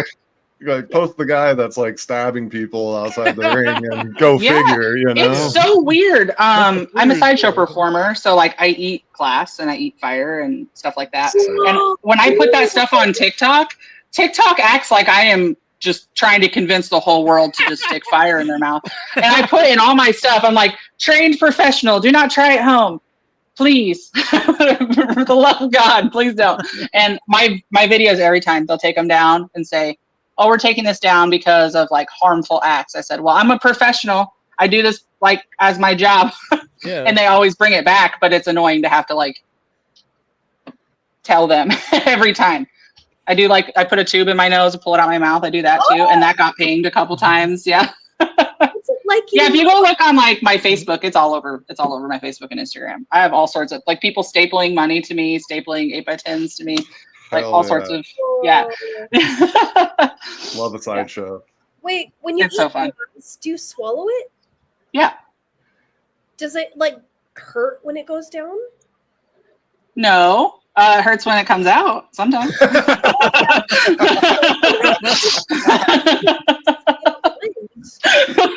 You ever get like tongue? No, not usually. The only issue that I run into when I eat glass is it gets stuck in your teeth, like all up in your teeth. And you have to chew like a certain way. So it's you chew like a cow basically. So you want to just chew up and down, no side to side movements, because once you start doing that, then you're gonna cut like the inside of your mouth. So you have to just chew it until it's sand, basically, and then you swallow it. That's so cool. Yep. My doctor doesn't think I'm cool. Just so you all know, my doctor does not think I'm cool at all. My doctor's like, Wow. I'm learning how to sword swallow currently, and so yeah, I do lots of checkups with my doc just to be like, hey, have I like messed anything up? And they're like, nope, you're good. You're good to go. Keep practicing, I guess. I can get it down to like here, like into my chest, and then that's where I'm like, I can't. Yep. I used to know a sword swallower, and she started with like coat hangers. Yeah, that's what everybody recommends. I don't recommend it, just because the end is sharp. Even if you bend it, there's still sharp things on it. So I went full in with a sword. I went to a maker that makes sword swallowing swords, bought a sword, and then that's what I learned on. So that way I'm practicing with the implement I'm using, for one. It makes it much more easier instead of trying with something that's like, this big around and then switching to a blade that's this thick, that it really doesn't help as far as like training goes, if that makes sense, if it's real tiny. Wow, that's really impressive. Scary. Shit, my God.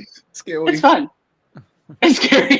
Yeah, everybody, my parents, they were cool with everything else. Eating glass, stapling, they were cool with all that. And then it was like the sword swallowing, and they were like, are you sure?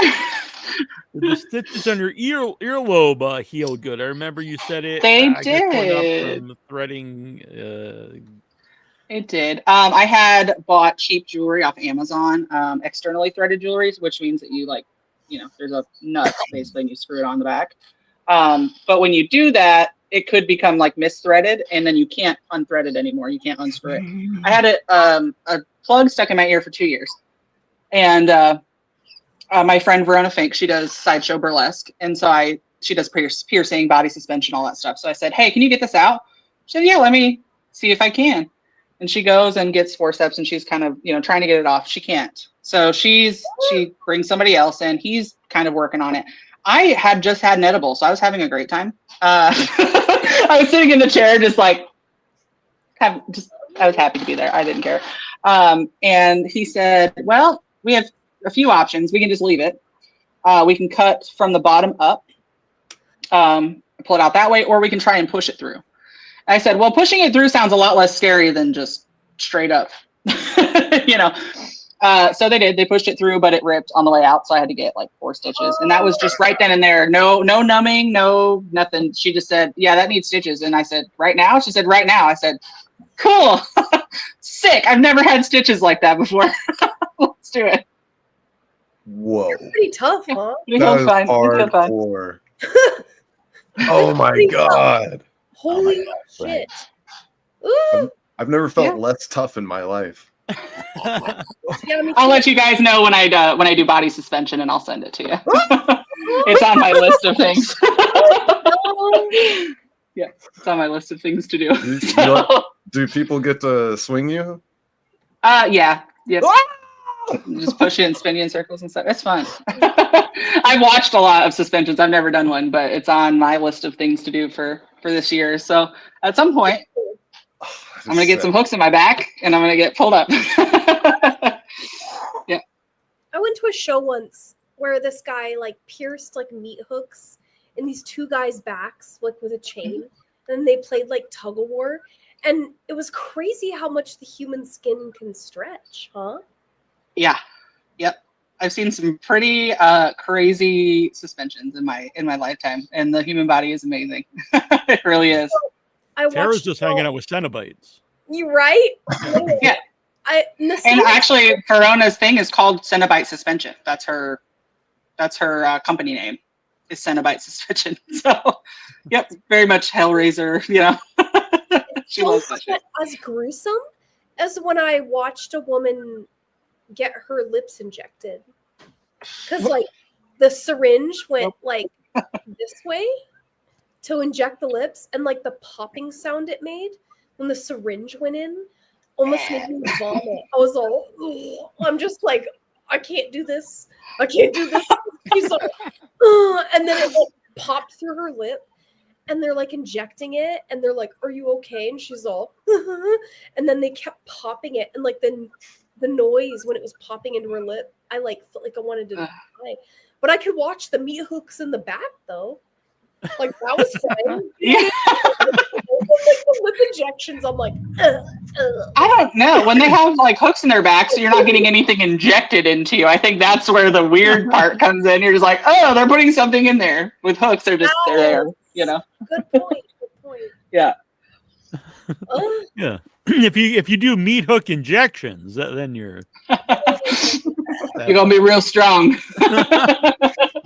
We call those steroids. Oh, like get her lips sewed shut.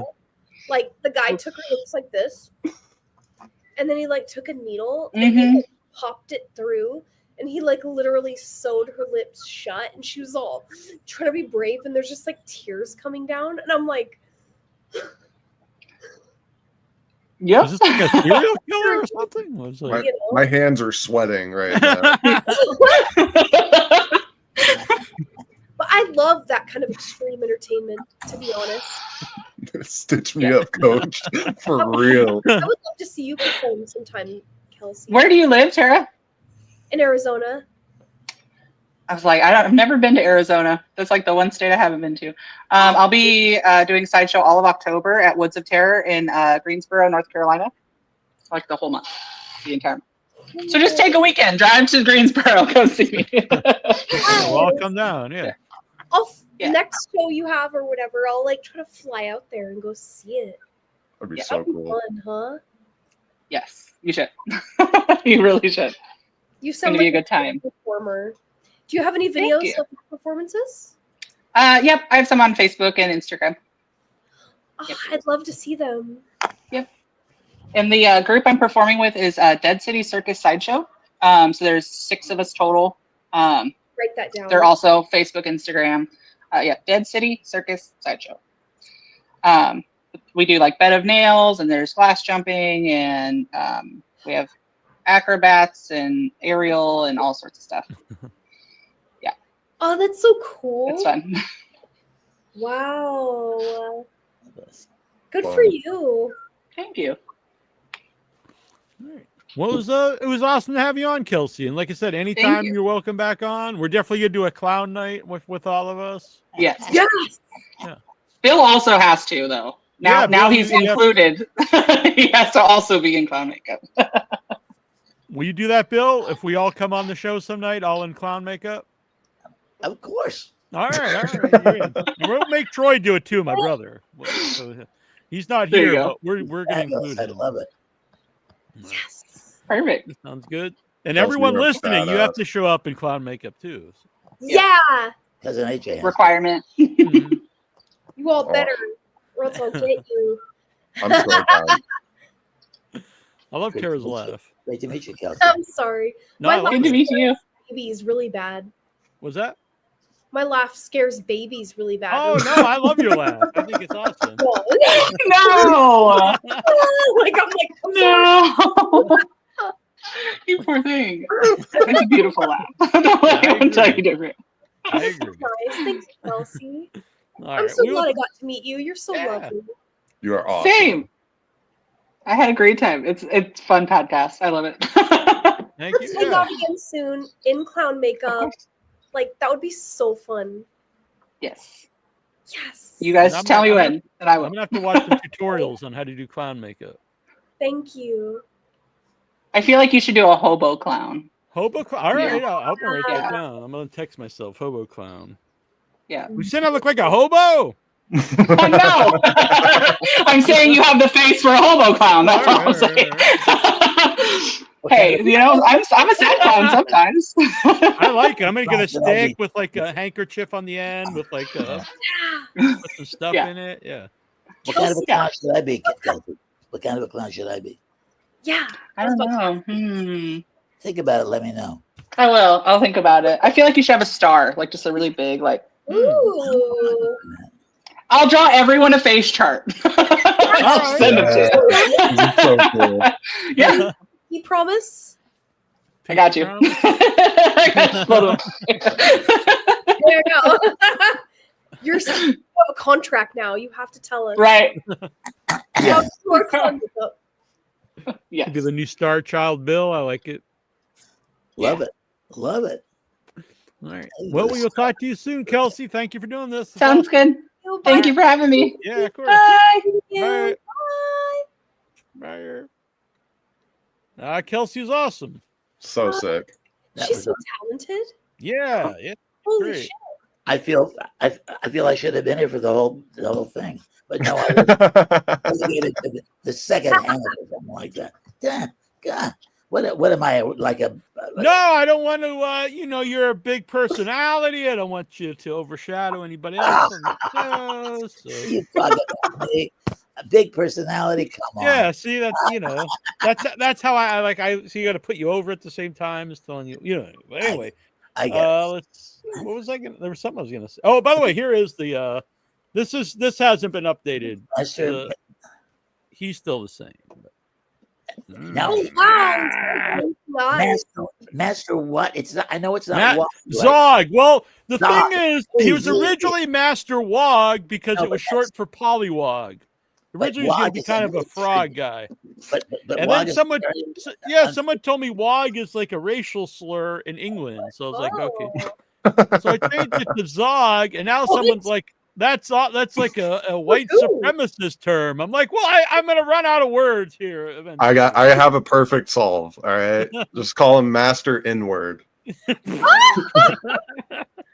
Does he have any genitals, Neal? He does not yet. No, he does not. He does not. This is vital information I need to know by end of day.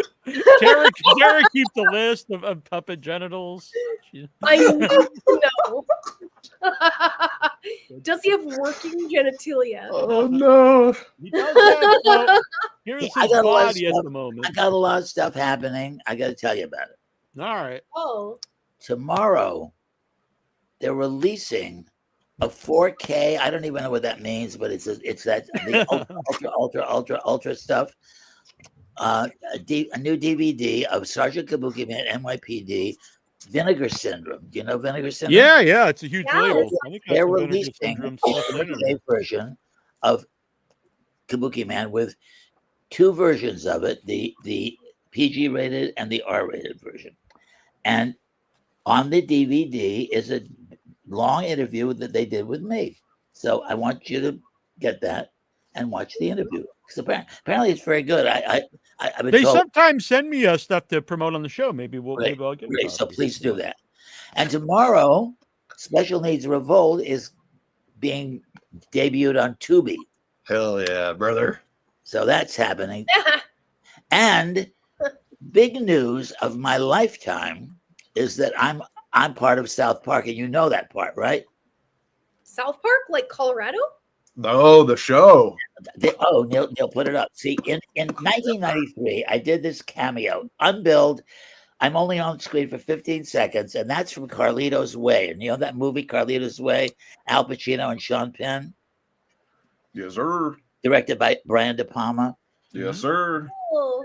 Brian De Palma is noted for long tracking shots. In fact, the only good part of the Bonfire of the Vanities is the opening, which has one of the longest tracking shots ever. Okay, he directed Carlito's Way, and this is a very long tracking shot. It's at a party that Sean Penn, the character Sean Penn plays, gives a party for coke dealers at his mansion in the Hamptons or whatever. We filmed it in Long Island. It was a house owned by I just remembered the name of the company that owned this house, J&R Music World. Does anybody remember J&R Music World? No, It was absolutely not. huge video thing, and they owned this mansion, or the owners. We filmed it there, and it was a gorgeous place. And this is a long tracking shot. It started on a patio, and it starts with me boogieing out and dancing with Sean Penn's mistress. And I'm only on screen for 15 seconds, but somebody saw this. Trey Parker and Matt Stone, who do South Park, apparently saw this and made a cartoon version of me in the current South Park, where I run into Trump at this garden party. There I am. And you can see that it's me. It's not like this is not coincidental. It's the shirt, it's the pants, it's the hair, it's the arms. It's the same deal. I'm now in South Park, and this episode is going to be seen by I can't even imagine how many millions of people are going to see this thing. So I feel I'm really excited about it. You can imagine. Oh, congrats to you. Like the top 15 moments of my life. Only rivaled by the moment I met Neal Jones and the other one that I met, cousin AJ. I mean, these. I think we might have been the same time when we all met we met in person, or at least when we met you in person. Yeah. No, I met you long before AJ, but no, in person. Yeah, in person. Yeah. I met you online, but then in person, it was the same time. Mm-hmm. That was another of the top moments of my life. But this South Park thing. Come on, guys. Not only is it amazing for South Park, but it's an amazing episode to be on of South Park. It is. It's an amazing episode. I couldn't be prouder that I am on an episode that apparently made Trump. What's the word? There's a word that he cringe or much worse than cringe. He's going crazy about it. He's furious about it. He's furious about it. He's furious. They made an official White House statement about it. I mean, so he's not happy about this episode. So I'm so delighted to be on it. And if anybody out there is a Trump supporter and you want to cross me off your fan club, I'll deal with it somehow. All right, better go, guys. I'm just kidding. What'd you say, Tara? I missed what Tara said, so let's say it again, please. I put on a MAGA hat. I'm all bye. Yeah, right. Cheers. And let's see. Something else is going. Oh, so I've got Our Man Funk coming out at some point soon, some point in the future. We don't know exactly when, but it's so exciting. This movie, Our Man Funk, Tara, I don't know whether you've heard about it, but I've heard of it. Cousin AJ directed it, and cousin Neal co-stars in it. It's going to be. I think it's the best movie I've ever made. I honestly do. I haven't seen it. I'm assuming that it's not going to be completely fucked up in post. So you're looking at the guy that may do that. Well, you know what they say about assumptions, right? Yeah, I know. Assume makes an ass of you. I understand that, but I don't. I have. Because I have total faith in you. You are a genius, and I totally mean that from the bottom of my heart. Aww. I totally do. Don't you agree? I agree 100%. Yeah. Cutler. I'm proud of all the stuff. I really was happy with playing myself, actually, in a couple things, and playing Backwoods Bob. I was really happy with. There's a movie that's not come out yet. I shot on 16 millimeter, which I thought was the darkest thing I've done. But this is the first time I really felt like a real actor was being in this movie. I knew my performance was good, but I really felt elevated working with Bill.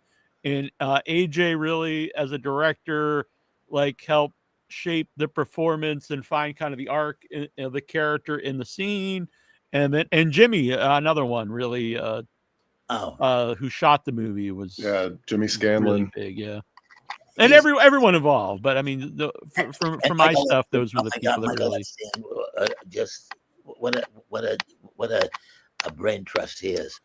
Well, and not to gloss over this South Park thing, but they did their first movie with Trauma, and it wasn't that long after Kabuki Man. And so to try and say that it's not connected, anyone that's trying to say that it's not connected is out of their minds, because there's absolutely no way these guys weren't fresh off of watching Kabuki Man when they made Cannibal the Musical. That's true. It's hard for me to wrap my brain around that, but you're probably right. I mean, Bill, there's no way. Yeah. I mean, they're not dumb. These guys are brilliant. You know what I mean? And so I think being in that episode is better than having a bronze statue made of you. It is.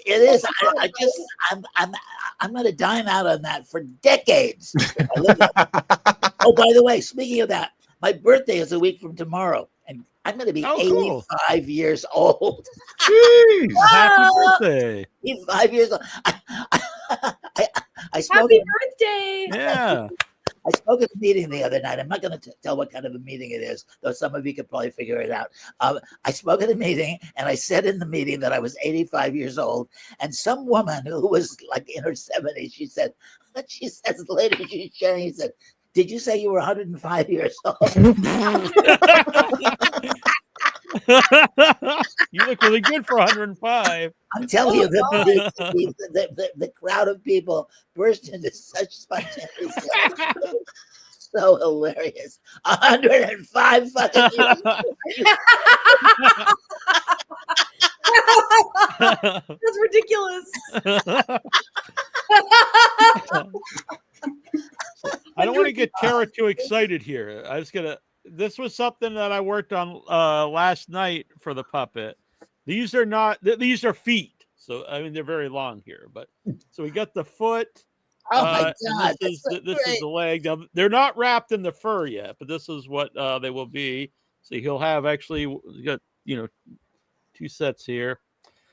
They got the knee in here, so they bend, but I'll also be putting armature wire in the leg, a very thick gauge armature wire, so they can actually bend in place. Oh my God. You can move them around.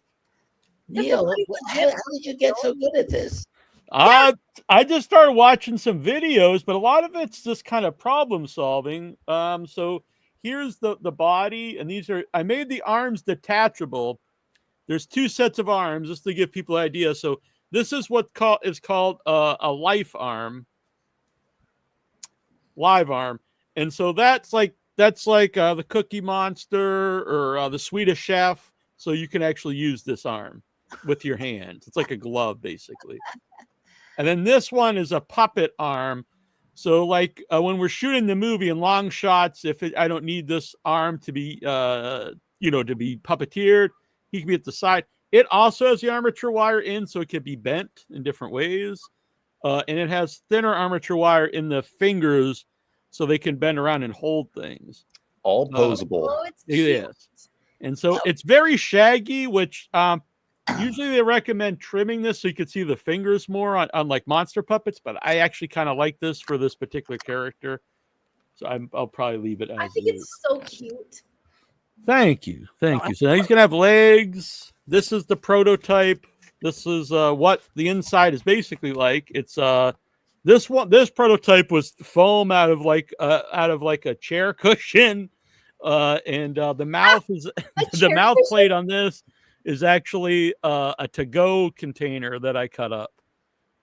The other one's actually a little bit nicer inside, but actually a lot nicer inside. But I just was trying to figure out how they actually work. So that's the prototype. And so so the plan is Arbor Day originally was just this one puppet character was gonna be a sock puppet in one scene. And now I'm rewriting it. I think all the supernatural elements are going to be puppets. So it's going to be of apropos Labyrinth or something, but a horror film version. Oh, I love Labyrinth.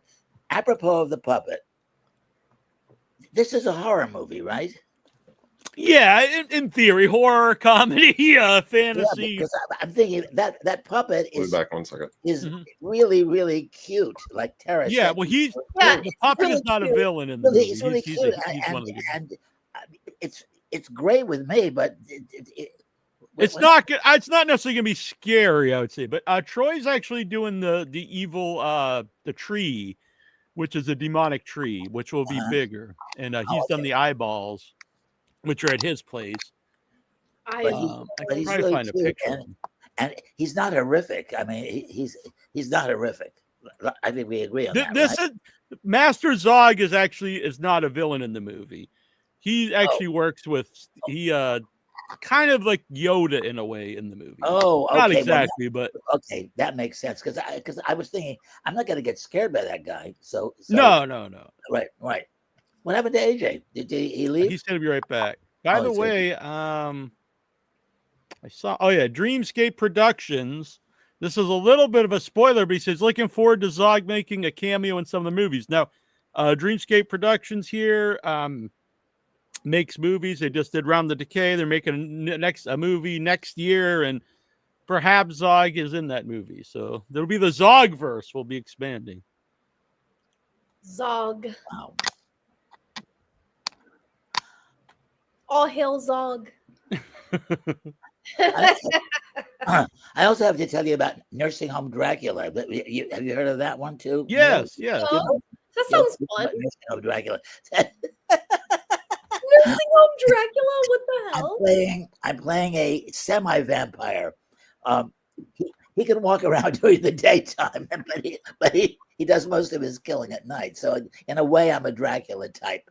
And it's called Nursing Home Dracula. And the tagline, which I'm doing it with Frank Soma and Jack Russell, who co-wrote Our Man Funk. That's the Tree Eyes that Troy made. Right. And the tagline for the movie, which I absolutely love, is Nursing Home Dracula, where the early bird special is you. That's so fun. I love it. It's like the tagline to Our Man Funk. One of them is revenge is a dish best served old. Isn't that hilarious? You know that tagline, right, Neal? Yeah, of course. Yeah, Like such that. a great tagline. I love it. Because I want two grandchildren to find the killer, to kill the killers of the other grandchild. So it's a vigilante movie. It's Death Wish meets Parenthood is the way I describe it. There you go.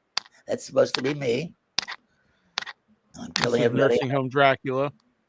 And my wife, Dolores McDougall, is going to play my love interest. Oh, that's sweet. Yeah, right. She's a wonderful actress too. Oh, and this is the thing that Neal and Brian Northrop put together. And Really? it's going to happen too. You've heard of slasher movies. This is the first spanker movie. They don't slash, they spank. Yes, and that'll be Bill Whedon is the disciplinarian. Disciplinarian, right? That's good. Yeah, that's why Bill was excited about this whole fetish about killers in movies, because they're going to get behind Bill's character, the disciplinarian, in a few years. Right, it's going to be great. I love that idea, and I love all these projects. I'm loving them. I'm loving them. But at the moment, I'm most excited about South Park. It's like so. Yeah, that's wild. That's a big deal, Bill. It That's a is. really big deal. Are you kidding me? You got made into a South Park character? Like, No, I know, and that is a big deal. yes, AJ is right. I mean, it's so hard for me to believe that far back somebody would be zeroing in. But those guys are geniuses. That Trey Parker and Matt Stone, they're genius. Mhm. They wrote the Book of Mormon on Broadway, which is one of the funniest shows. Oh, it's hilarious. Have you That's my seen? favorite show. Yeah, seen. I saw it in Atlanta. The only problem was, it was hilarious, but while we were watching it, we came out and my friend's trucks, the window was shattered and they stole all of my video and audio equipment out of his truck. So I have a bad experience seeing it, but at the same time, it was very funny. What a terrible memory. But yeah, then the police were like, "Do you have a serial number for your camera and stuff?" It's like, who thinks of keeping that? Like, so no. Yeah. Well, maybe if someone tried to pawn it off, I guess. Yeah, that was the idea if it would show up in a pawn. But for the future, I guess I should do that. But that show, but the Book of Mormon is hilarious. Oh, it's so good, especially You seen it because too? I grew up Mormon. Yeah, I didn't know if you knew this. Tara grew up Mormon. Oh no, you did? Yeah, I still love the people. I still love the culture. Yeah. I can understand. I'm just like, I don't want to be a part of it anymore because I'm just like, whatever, but I don't blame you. It's like I wouldn't want the it. musical was spot on. Like the way the missionaries acted. Mhm. I was like, man, these people, Matt Stone and Trey Parker really were around Mormons, where they're just like, you know what's the hardest part about being an ex-Mormon is getting rid of my cheesiness. Like, it's so hard because like Mormons are really cheesy. Like, they love musicals, and like we're all like performing since like birth, where it's like, okay, we're gonna put on a talent show. Okay, we're gonna put on this show. So we're always just being so cheesy all the time. Oh, And I can like to this day, what is the cheesiness? Like, I don't know what to do about that. I love what you say about they're cheesy. They like musicals because They do. I've been in so many musicals. I've been in so many musicals. I did 600 performances of The Fantastics, which is the longest running musical longest running show in the history of the American theater, and I closed it. It had been running for 40 years. I joined the cast, but I did 600 performances of that, and I toured in the Rocky Horror Show. I toured in The Wizard of Oz. I did Damn Yankees. I've done Little Shop of Horrors. I've done a lot of musicals. Yeah, so I love musicals. And I dislike a lot of them, but when I love them, I'm a big musical fan. So like recently, we had a joke. We had a joke. There was one musical I was in. It was the first musical that we all agreed that no one in the cast was gay.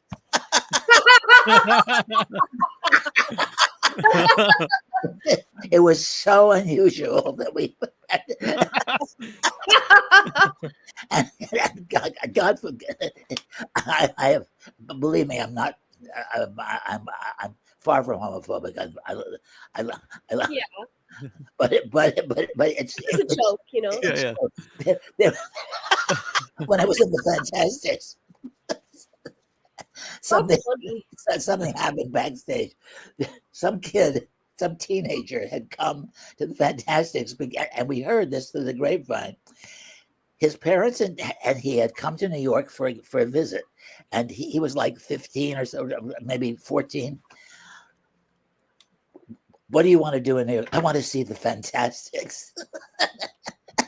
And we said, and he said, and when I get married, I want horses at the wedding. I said, kid, this is before same-sex marriage was. I said, kid, you're not going to get married. If you want to come to New York and see the Fantastics, you're not going to get married. No. You don't want to go to Madison Square Garden and see a rock concert. You want to see the Fantastics, please.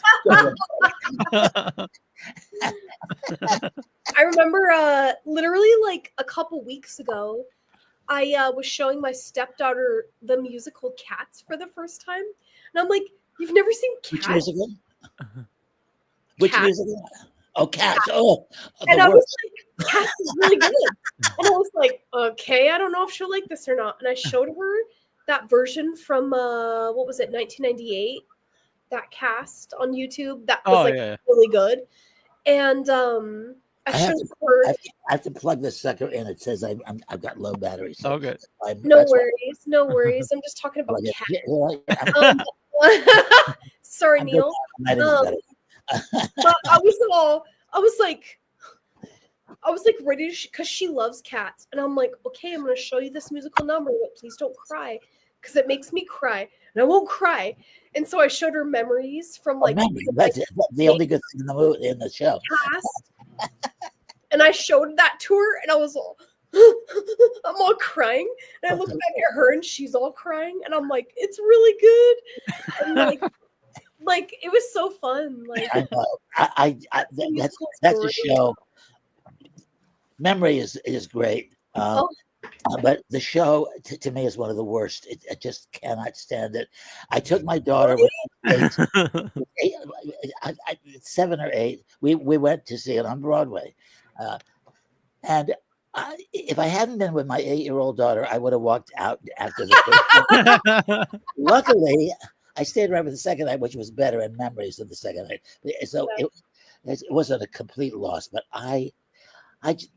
there are very few creators I despise, but Andrew Lloyd Webber is one of them. I can't Jesus. cannot stand anything he's ever done. including the Vita, which a lot of people love. But I don't like anything this guy has ever done. Really? I don't. And Cats is the worst. Just Not even a Phantom of the Opera? not even Phantom of the Opera. I couldn't stand it. No, I used to hate it there's certain too. songs that are good, but I'm talking about the show. Did you see the show? I was bored silly by the show. I've never seen Family Opera. Either. Yeah, same. I'm sorry. I've never seen the Phantom of the Opera actual show. You know, I've I seen don't. the old movie, but I I've haven't never watched seen the it. musical. Have you ever seen any of that stuff, AJ? No. I somehow that doesn't surprise me. We were just talking about musicals. Oh Now, I don't know if yeah. What I'm trying to get behind though, so when they did the Cats movie a few years ago, the live action movie, Charlie, it's they awful. made the decision to take. Originally, they were going to have the buttholes on the cats, like have a, and so they took that out of the movie. But there's like a movement that I'm getting behind to release the butthole cut. So I'm saying to release the cat's butthole cut. That's the version of the film I want to see. Apparently, that movie is unwatchable. Did you see it? I did see. I saw it at the theater, and since then they show it. They show it at like some midnight screenings. It's kind of a movie like The Room or whatever. People go, they go, and it's so bad that it's enjoyable. So it's just so weird because everyone stresses the cats. And speaking of The Room, my wife and I have a running thing with I did not. Oh, hi, Mark. Oh, hi, Mark. I did not hit her. I did not. This one, we went to Annabelle and I went to see this movie, A Hell Baby. It was a midnight showing. It's very funny. It was only about 10 people there, and we were leaving this in the other. It's the same theater, Coolidge, but the other screen. People were laughing and screaming. We opened the door and there's beach balls bouncing around. We're like, what the hell is playing here? And it was The Room. And we're like, why didn't we go see that? And I was like, I don't know. But yeah, so they play that every once in a while at Coolidge. And people go insane. They throw forks and but I went to see it in that environment and I'd never seen the movie before. So I was like, I can't even understand the dialogue because everyone's screaming at the movie. And it's like, I think I probably should have saw this movie by itself first so I could at least know what's happening. Oh, The Room is so good. Oh God. My favorite is Valley of the Dolls. Have you ever seen Valley of the Dolls? Yeah, it was written by Roger Ebert. No. He did Beyond the Valley. Beyond the Valley of the Dolls, which is good. Beyond the Valley of the Dolls is actually, in my opinion, is a good movie. Valley of the Dolls is one of the worst movies ever made. It literally defines so bad it's good. It is. I've seen it many times. I'm going to sound like a homophobe by the end of this hour. I was on a tour of the Wizard of Oz, and all the Munchkins were gay, and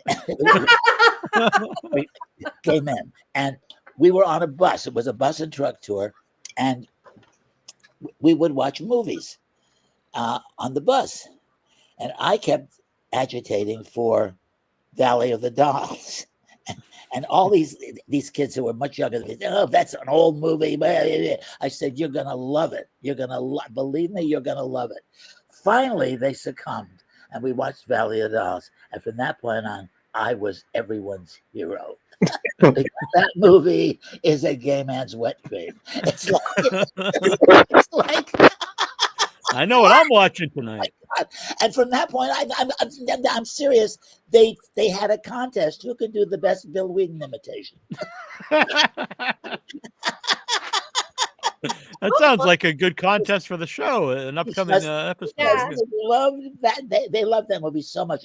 If you haven't seen it, you absolutely have to. Yeah, I don't think I have seen. Honestly, I would say my favorite. Just, topless the whole time and like hanging out in like the 60s. I'm sorry. What? Valley of the Dolls. Oh, Valley of the Dolls. Yeah, it was made in the 60s. It's got the worst performance ever given on screen by a former Oscar winner. Patty Duke is so bad in this movie. You can't believe she ever did any good work. She's just. Oh my God. It's Poor just lady. it's bizarrely bad. Her film. Those are my favorite kind of films, though. But it's hysterically funny. It's so bad you're laughing your ass off. I'm sorry, I interrupted you, Neal. What were you going to I say? say my favorite like bad movie is probably Troll 2. I think it's very bad but very fun. That's And terrible. I almost want to put Megalopolis in there. I just think that is so bad. The new Yeah, the Francis Ford Coppola movie. And I like, the Godfather movies are two of my favorite movies ever made. And that movie, and I'd waited years to see it because this is his passion project. And he finally got it made. And and I thought it was so bad, but entertainingly bad. But it also kind of saddened in the same way because it's like all these great it's really bad because it's to me it sounds like unwatchably bad. It's very bad. It's me and Michael Epstein argue about it. He just thinks it's terrible and not watchable. I think it's actually entertainingly bad. It's very, very bad. See, Coppola made some very bad movies before The Godfather. He made Finian's Rainbow, which was one of the worst musical adaptations ever done. You ever see Finian's Rainbow? No. Oh, it's terrible. And The Rain People. You ever see The Rain People? No. They're really bad movies. I mean, they're not unwatchable. They're not that bad. Yeah, they're just bad. Yeah. They're not good. And then suddenly, The Godfather, like one of the best things ever done. Yeah, and the book's really not very good. It's one of the few things where I think the movie version is far superior. Way superior. The book's is kind of trashy. Like I was going to say the book is trash. I wasn't going to say trashy. It's trash, but it's readable. I mean, it's a page. Yeah, but you wouldn't because I read it long after I saw the movies, but that and Jaws isn't like trash. Jaws but is a nothing book. Exactly. It's just real. It's really wild. I think that they made such an amazing movie off like a real. It's kind of lame book, honestly. It's Spielberg's. To me, Spielberg was a genius. Yeah. Mm-hmm. Yeah, I like more of the classics, like Gremlins 2. Oh, I love Gremlins 2. I love Gremlins 2. I've seen it. Gremlins 2 made me scared of shredder machines. When that gremlin got its foot stuck in the shredder and it went through it. After Arbor Day, we're gonna make a possessed shredder machine movie. I have seen Psycho 2 compared with Gremlins 2. I think maybe Addison Bennett compared it to Gremlins 2. Gremlins 2's definitely got really found its audience in the last plus I think internet age. Kate's is like my girl crush. I'm like, yeah. I'm like, oh, I wish I could be as cool as her. It's like it feels like it's meant to be bad, but it's actually good. It's crazy. It's so kind of about Trump, which is weird. Like it's a whole, the whole like billionaire and the tower, and it's kind of shitting on him even back in the day, it's just like, whoa. I don't know whether you guys know, but when we made Kabuki Man, we shot that movie in 1989. It wasn't released until like 92 or something like that, but we shot it in 1989. Even then, the character I played is based on Trump. Yeah, it was like guy's been around forever. Well, yeah, even then we knew he was an asshole. We didn't. God forbid we ever thought he'd be president. Nice. But Gremlins 2. Then I play him again in Special Needs Revolt. That's my character. Full circle, buddy. Yeah, right. We'll have to try this. I'll have to see Tara. Maybe I can get some guests from Gremlins 2 sometime on the show. That's so cool. I can find out. Yes. It would be so worth cool. it. Yeah. I remember at Mud Monster one time, I met the guy from Fright Night. Yeah, I'm a big fan of Fright Night. We've had, and they were really. So I used to host a lot of panels, and I hosted a Fright Night panel, which was really fun experience. I'm a friend of Chris Sarandon. Yeah, and Sarandon. I remember. Yeah, he's a great guy. When we had Chris Sarandon on the show, so it was pre-recorded, and so Annabelle was mad at me about something, and so Annabelle was yelling at me before we went live. Before we start, and Chris Sarandon just goes, "Okay, can we just start recording now?" I just found it so fun. Yeah, he's a really fine fella. Yeah. His stepson is a good friend of mine. I met his stepson doing a pretty bad series pilot, but we became fast friends, and he's 40 years younger than me, but we became very close friends. And through him, I was on a video with Chris and Joanna Gleason, who's Chris's wife and the mother of my friend Aaron.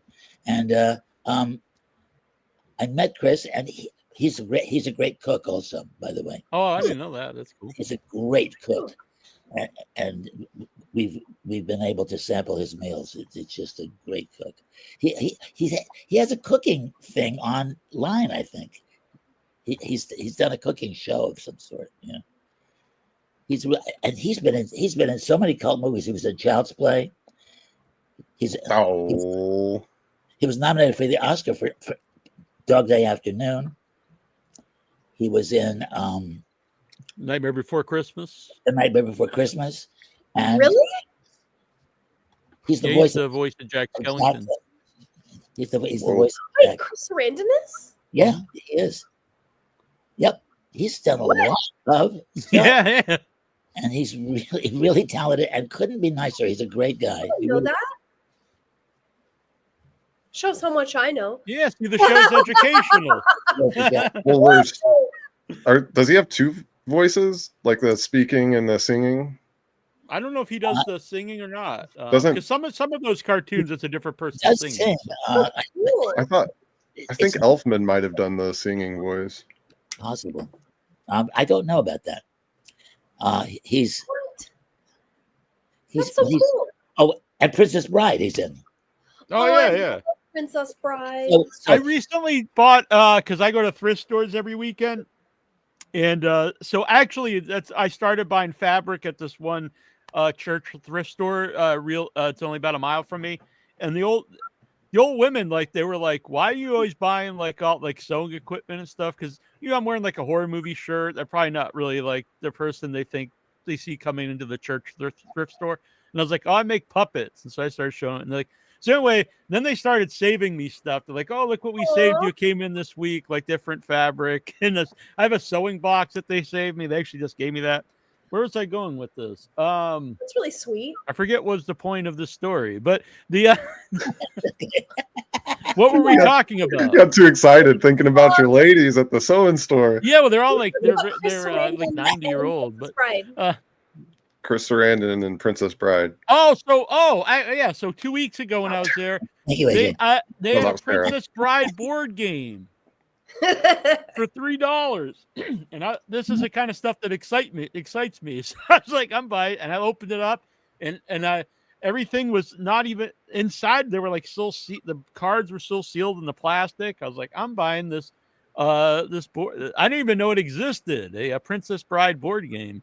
It's even got a little Andre the Giant figure that you can play in the game. I was like, this rules. So I've not played it yet. But. Princess Bride board game. What else? Yeah. Think of? Yeah, I got it at the thrift store for $3. It was very exciting. You've seen. We're all wait, going to play it someday. We're all going to get together. Yeah. You've seen Yes. Waiting for Guffman, right? You've seen. Oh, Waiting- I'm a huge fan of all those movies. Waiting So, for Guffman, Best in Princess Show, Bride Mighty board Wind. game. The Princess Bride board game reminds me of My Dinner with Andre action figures, which is at the end of. Yeah. I know this isn't horror, but I'm really excited about the sequel to Spinal Tap that's coming out.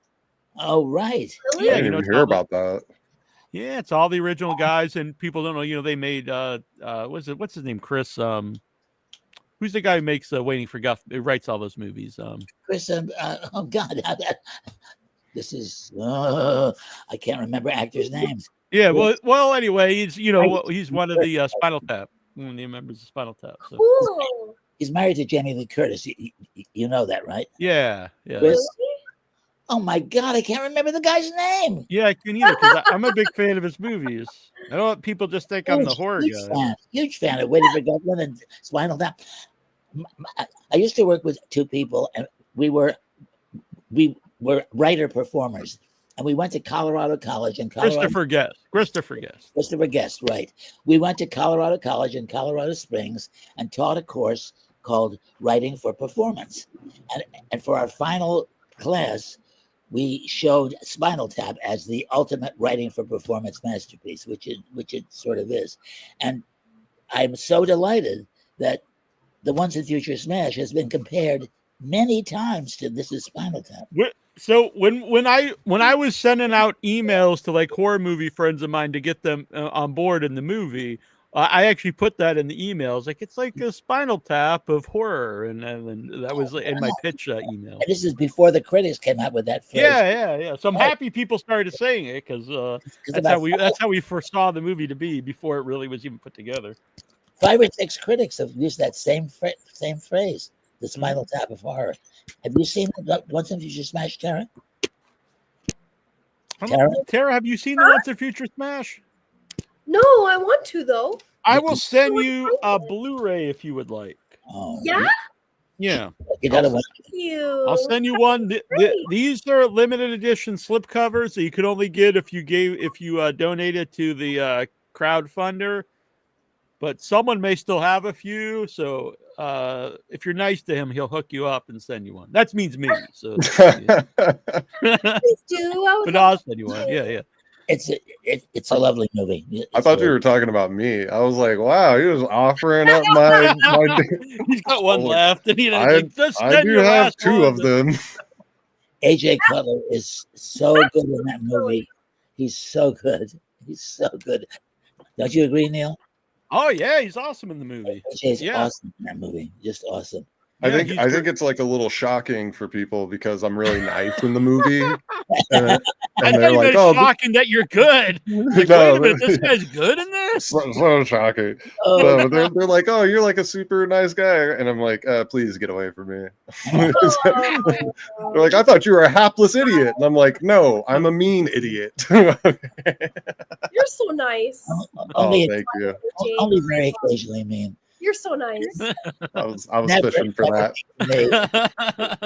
Got him. Give you that. I know that. I know that trick.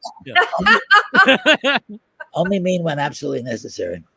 Yeah, or tired.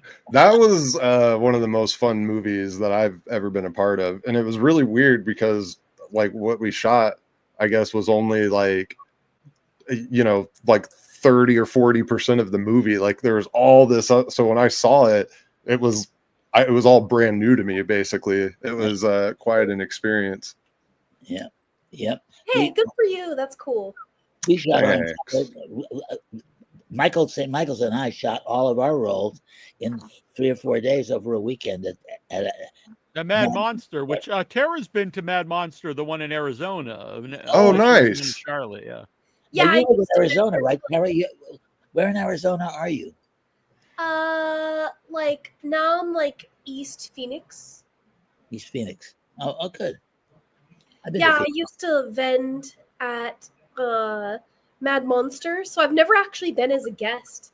I've only ever been a vendor there, like promoting the Intimity tapes or promoting New Village Video. But it's so fun. What accent? What accent do you have, Tara? What? Me? Yeah, don't you have an accent? Thank you for asking. Yeah, I think I do. I was born in Utah, raised in Seattle, and then moved to Arizona. So I have like a weird mix of like Utah, Seattle, and Arizona. So I have like a drawl, and then I slur my words together. Oh yeah. And I have like whisperiness from Utah. So I apologize. My accent is very like slurry. It's and unique. It's very unique. I thought it was. I thought there was a touch of Scotch in it, Scottish or whatever. Yeah. Well, I actually am Scottish descent, so no. You caught that. That's interesting. Well, it's a beautiful voice. Whatever. Oh, thank you. That's really nice. I appreciate that. Oh, that makes me feel nice. That's true. Thank you. I appreciate it. Yeah, and I'm happy all of you, everyone here is part of the show now. It's a good group of folks. Yeah, even Scottish people. But yeah, I'm like my whole family is like Scotch Irish. Oh wow! So I've inherited some kind of accent. It's just something that came to my mind. When we were doing Smash, Michael St. Michael's asked me like what heritage I was, and I was like, half Italian on my father's side, and the other side's mostly German. And he's like, "Oh, if you had any Japanese, you'd be the axis of evil." And I was like, I have been. A lot of people think I'm Jewish because of my personality. I am the waspiest person you could. Dutch, Irish, not Dutch, English, and French, and not a trace of anything else, as far as I know. And people think I'm Jewish, which is to me a huge compliment. Is it because of where you were raised? No, because of my personality. It's a little recessive, as you can see. Where were you raised, Bill? In various places. I lived in upstate New York until I was 13. We moved to Boston, the Boston area. Then I went to college. I went to prep school. Then I went to college. Then I moved to New York. So I've been around. I never picked up an accent, which is great. I'm so happy about that. The unfortunate part of this, I am the worst accent person. I cannot do an accent to save my. Oh, no better time than now to try. Yeah. Some people are the accent king. I'm the accent serf. That's the only thing I can do is accents a little bit. Really, I can't do them to save my. I can do Irish a little teeny bit. Let's hear some accents, Tara. Oh, which I one know do you it's want like to hard hear? to put you on the spot, but do an accent. It's gonna be good. Sound like Dee Reynolds from It's Always Sunny in Philadelphia. Like, I'll do my best. All right, let's hear it. Which one do you hear? I don't know. Well, I don't know which ones are you good at. I don't know European accents. All right, well, let's hear one. I don't know, Irish or Italian. How about Switzerland? Irish, Switzerland? Maybe Irish from Cape Breton, because like my dad is from Cape Breton Island, and so I'm related to like everyone there, and they all have like a North Irish accent. Like the women in my family kind of talk like this. Yeah. They're like, "Oh, what the fuck? We're gonna go through the gate."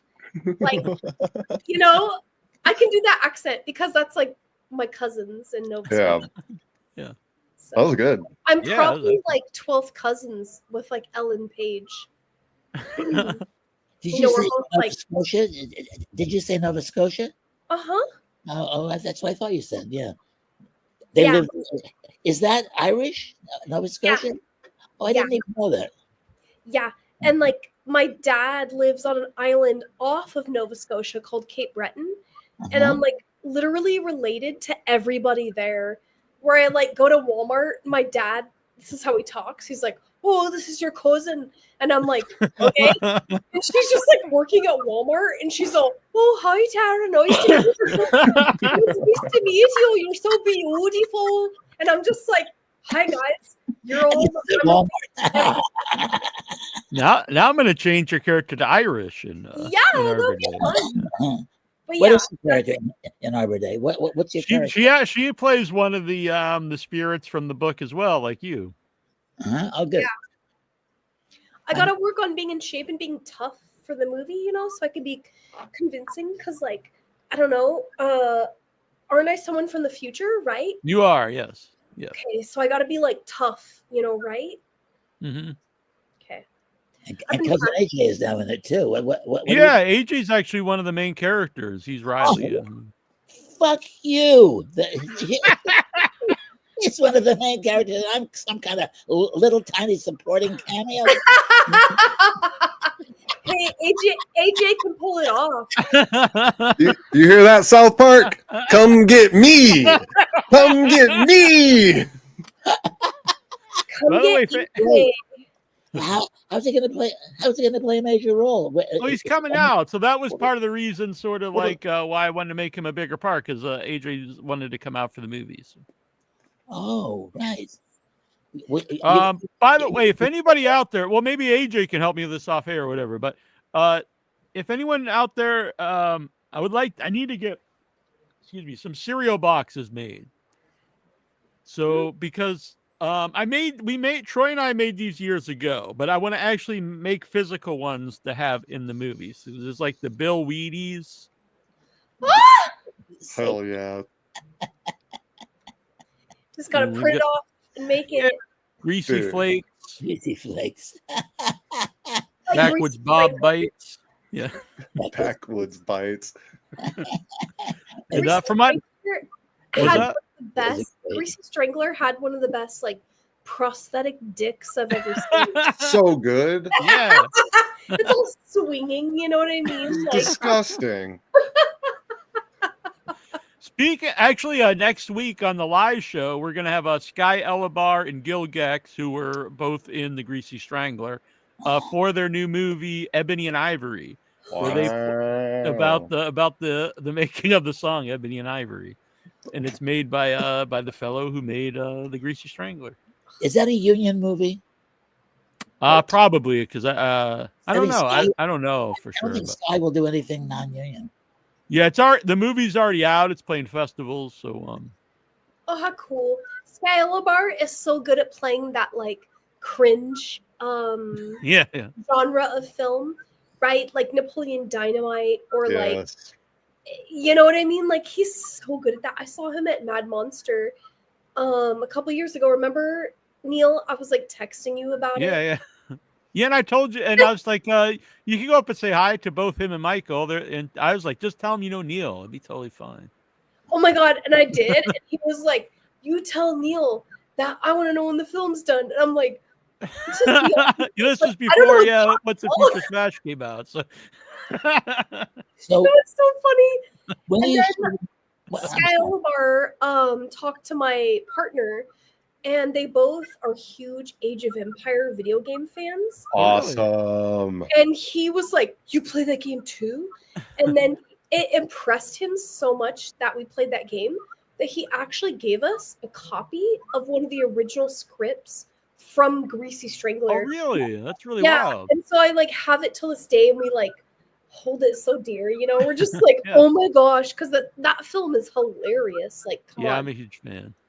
And so we have one of the original copies of the scripts from that because Sky Elabar loved my partner so much because he played Age of Empires.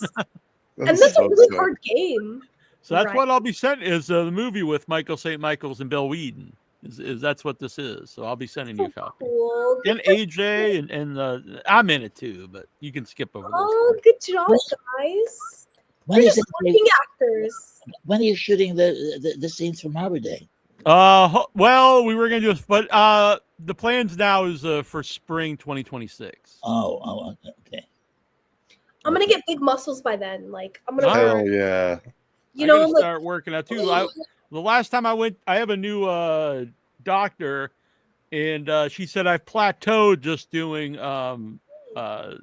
walking, doing cardio. So I lost a lot of weight, but it's like so she's recommended to start doing a weight training. Hit that Yep. next level. Yeah, so I actually have it over here. I didn't set it up yet, but I did buy it's I forget what you call it, resistance weights. yeah, you're gonna get buff, Neal. All right. That's great. Bill, how did you like working with Michael St. Michael's? How'd I like? Well, it was interesting. Come on, man. Don't start me with that. It's not fair on the record. No, it was fine. I was fine working with him. I don't think he liked working with me very much. I'll break his character off air. He says you're a really nice guy. Dude, When did he say that? He does say that. Yeah. Did he actually say that? Said something at some point? Yes. Off air, he says he likes you a lot. Yeah. For the record, breaking kayfabe here. Come on. Dude, Michael St. Michael's is so hilariously mean. It makes me laugh so hard. And one time I was at his house and what were you doing he in his house? Because I had to do some internet work over there. I had to fix some things, but he basically, his love language is like ribbing you, you know. And I mean, he just never let up on me, and I could not stop laughing the entire time. Which I don't think is like the I don't think it is like the desired outcome, but I'm just like, dude, this is so funny. Like nobody ever talks to me like this, and it's like I find it really endearing. I don't know. The first time I ever met him, I said, "Hey, I'm AJ. Nice to meet you." And he looked at my hand and he goes, "You know, I used to wear tap shoes when I ride my scooter around. That way, when I kick my foot on the ground, I'd shoot sparks out behind me." And I was like, oh, like so funny. But I do see how some people are like, "Whoa, you guys," but I think it's just hilarious. I'm also kind of a mean person. He really was a disco king. He doesn't get my name right ever. Yes, he does. It's a joke. And I think it's on purpose, but you don't really like that. I mean, I got a pretty good sense of humor, but he's a little. You like it. I'm not crazy about it. They're very different senses of humor for sure. Well, you and I have the same sense of humor, but not always about other people. So I think that like dichotomy between you guys is what really makes that film so interesting. Definitely. I mean, look, I've heard stories. I think there's Hitchcock's last movie was called Family Plot. Have you ever seen Family Plot? It's very good. I think it's really good. And Bruce Dern and Barbara Harris are in that movie together. They have incredible chemistry. I've heard on good authority they couldn't stand each other on screen. So there you go. So it doesn't automatically work. And that was not the way I felt about Michael at all. You know, he was fine, but he just. I always got the feeling he didn't like me. The first time I met him, I said, "Nice to meet you." He said, "Don't count your chickens," or something like that. That's what that effect. Well, the first day I met him, I had to carry his bag through the airport for a scene, and then whenever we cut, he told me to keep doing it. I don't think Michael. What a personality, huh? It's so funny. And I'm like, "You want this one-legged guy carrying your suitcase behind you?" Like, and he's like, "Yep, better than me." I'm like, I love this. This is hilarious. I didn't know. So funny. I didn't know you had one leg. I got only in the movies. I got to tell Tara because I know that Neal and AJ know this backwards and forwards.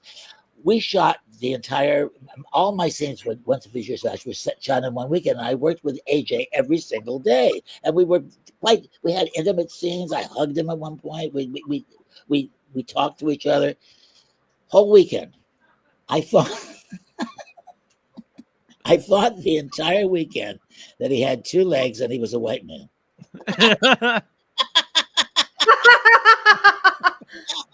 No? He's mixed race and he has one leg, and I didn't know that. I didn't know that either. Well, you haven't worked with him, but the way AJ carries himself, you would never believe he had one leg. He's an amazing guy, and I don't want to overdo that, but he is. I'm just flexible. You know what I mean? Oh. I'm just really flexible. You can't do that, can you? You can be white. I can be black. I'm flexible too. I used to do practical jokes with it all the time, but I'll tell you, I had one of the most embarrassing moments in my entire life. Because when I was in a wheelchair, I used to do wheelies all the time, and then there were safety wheels on the back that wouldn't let you fall through, but nobody knew that, and so I'd be like, and then I'd go, like this, and everybody would like drop all their shit and jump over to help me, and I'd just be sitting there like, "Gotcha." And so everyone got really tired of that joke, but one time at a football game, it was like a sold out crowd. There's probably 10,000 people, and I rolled down onto the track, because when you're in a wheelchair, nobody asks you any questions. You could just do whatever you want. And I was like, I'm gonna get the whole crowd with this wheelie gag. And I'm like, and the whole crowd is like, oh, and then I went and pretended to fall, and the wheels pushed in on the track, and I slammed on my back and fell out of the wheelchair. Oh my and god! The entire crowd was like, like a sitcom, like dead silence, and all the cheerleaders had to group around me and pick me up and put me back in the wheelchair, and I rolled off like the saddest person in the world straight into the shadows. And I was like, not doing any more leg practical jokes. That was real life karma. But now that was what they call a wake up call, right? that was a wake up call. That was a real time to be an adult now. And then I just switched over to getting it chopped off in films. So What happened? I worked at an oil field, so don't do that. They're really dangerous. Oh my god! When you were 17, right? Terrible. How old were you? Yeah, well, for court purposes, I was 18, but Right. yeah, But you were Oh my really 17, right? You were really 17. Right? I was 17 when I lost it. Oh Why my did you God. have to say you were 18 in court for something like that? Oh no, I'm just kidding. You're not supposed to be working at an oil field under 18. Oh, okay, got it. But I was about to say something else about it. Oh, I'm sorry. I'm not It vanished. It So you were a vanished. teenager? You were just a teenager? I was a wee boy. And this is what I was gonna say. I just realized that today I was talking to someone about it because I was screaming at my leg guy, the guy that makes my legs, and he tries to tell me how they should fit. And I'm like, okay, listen, Tommy 2-Foot, I've been wearing this leg longer than I haven't. And then I had to think about that, and I was like, oh shit, I officially have had one leg longer than I had two legs, like this year. This is crazy. Did you turn 36, did you, or 35? 35. 35, right? Hey, I'm older than you. Hey! Silver lining. You're literally 50 years younger than I am. AJ Cutler is 50 years younger than I am. Can you believe it? Believe it. Oh, and what is it? Not too long, 7 months. I turned 50, the big 50. Hey! I mean, Already, it's right? weird. You I'm guys gonna have more 85 energy than I do. I was thinking about that, Bill. I think Bill's the most energetic guy I've been around. Dude, Yeah, Bill like, how do I get that goes. energy? I'm the what? The The what most guy? energetic guy I've been around. Yeah. Yeah, he always wanting to make stuff, which is I really appreciate though. Like, Yeah. I've got a lot of energy, and listen. I'm grateful.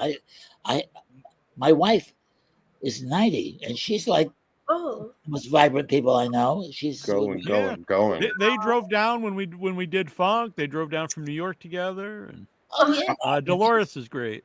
I want to say there was a scene in Funk where everybody had to throw a hot dog at the camera lens, and Dolores was the only person to hit it.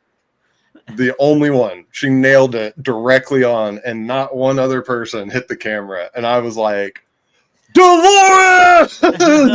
Yeah! Like, She it was was pretty so amazing. cool.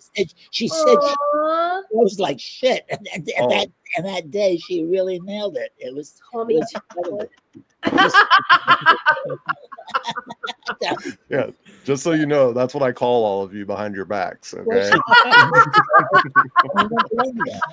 I'm proud to be a Tommy. All right, all you belly buttoners over here. Yes. Proud to be a Tommy 2-Foot, Tommy 2-Foot, Tommy 2-Foot. Can I be Tara 2-Foot? Of course. That's what Can I'm I gonna. be That, Tara? that, Can I yeah, be that's what Tara I'm gonna rename you now in the movie. I think Tara Tara- 2 Feet. Tara Shortcake. Short leg. Short leg. Do you have a short leg? Yeah, I have really short legs. And one of my legs is like slightly pigeon toed. It like runs in my family. So can I be Tara short leg? It's your Native American name. Absolutely. Yes. No neck. So For a short leg. I was cast in Rocky Horror Show as the man with no neck, and it so fit. I have no neck. Bill, what movie has that movie come out that you were Cotton Eye Joe? No, that's. I guess it's in post. Oh, okay. Is that Cotton Eye Joe? Yeah. I thought that was hilarious that you'd never heard the song. Oh yeah, I was just gonna sing it myself. Where did you come from? Where did you go? Where did you come from, Cotton Eye Joe? No. The lyrics. Married a long time ago. I've been Where'd you come from? Where did you go? Anyway, I played Cotton Eye Joe. I killed a lot of people. What? I killed a lot of people in this short, very short. Oh, in film. the movie. I thought you were just coming out clean now. You're like letting everybody know you've been a serial killer for a long time. You're a great Cotton Eye Joe, Bill. The best. You are Cotton Eye Joe. It was a lot of fun to make. We made it one day, and it was fun. And I hope it comes out good because it seemed like it might. So we'll see. Yes, that's great. Yeah. I love talking with you about your film experiences. It's really fun. I did a movie recently called Slaughter at Camp Swine Lake. You heard of that one? Mm-mm. I mean, Killer Cox. Oh, you're in Killer Cox. Wow, Yeah. good for you. I'm in the last scene of Killer Cox, and supposedly, if they make a sequel, I'm supposed to be one of the leads. I'm playing Vito Trigo's father. You know Vito Trigo. Yeah. Wow. I wish I could be in that many films. Well, live long enough, and you will be. Yeah. No, I've been in now about 100 films. I counted them up. Yeah, which is Good for you. well. Some of them are. Listen, about 4 or 5 of them, I wouldn't even watch myself. Wow, you're great. So bad. But there's about 5 of them that I watch over and over again. Which ones? Well, the ones in Future Smash is one of them, and Psycho Ape. Mm.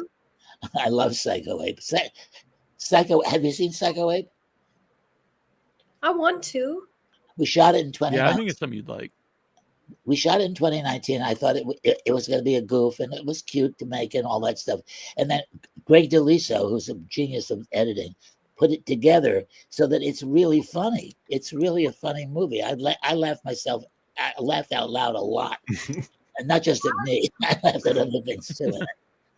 You've seen it, AJ, right? Oh yeah. Of course you I haven't seen Psycho Ape 2. Psycho Ape 2 is a different animal. It's like a series of outtakes. I've heard it's fun. I've heard it's really fun. A lot of fun. It's unique in that it makes no sense whatsoever. It makes no sense whatsoever, but it is fun. Have you seen it, Neal?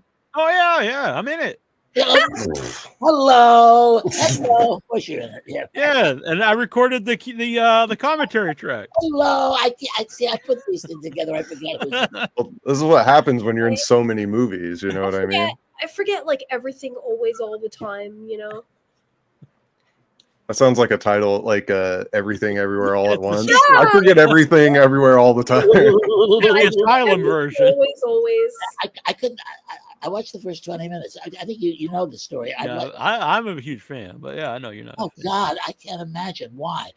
I'm sitting there on the couch, and my wife's sitting at the other end of the couch, and I'm watching this movie. And it got 20 minutes in, and I said to her, "Do you want to turn this off?" She said, "I certainly do." And we turned it off, and never gone back. And I feel the same way about Oppenheimer. So. Oh man, I loved Oppenheimer. Yeah, I know. Yeah. I just when I don't like them, I don't like them. Bill, do you remember when we were talking about starting an OnlyFans for you? Like, subscribe. I remember. I think I just came up with the perfect way to do this. All right. All right. What is it? You under a spotlight, nude, and you just give very honest reviews over movies that you hate. Like a real short, like a 30-second review. Yep. Watch that. But nude, Yeah. and no, no smile buttons over the junk. Yeah, no little blurry bullshit. None of that. We want to see everything. Not like We a bucket of some like fruit like position in a certain area or anything like that. Yeah. Laura was talking about the Greasy Strangler has this prosthetic cock, right? Didn't you Yeah. say? In Once and Future Smash and Special Needs Revolt in something else I did, these little things come over my dick. It's so annoying. I put myself out there. I want Especially to when they're so little, they should be big. They make it very big. Exactly. Yeah. There's nothing to see anyway, so why not? That's speaking of prosthetic cocks. I saw 28 Years Later. Oh yeah. And I thought it was so funny. Like the internet was obsessed with like the alpha males, right? Yeah. Like there's all these women that are like, oh, that guy's so hot. And it reminded me of like the ghost face thing. There's like just a killer. But like the way that the alpha males, how do I say this not foul? let it rip. It's okay. I don't want to get you edited. But the way it looked reminded me of the Greasy Strangler, you know? Like, did they use the same mold? You know what I mean? Like, it looked the exact same. It was really funny. I was up for the part.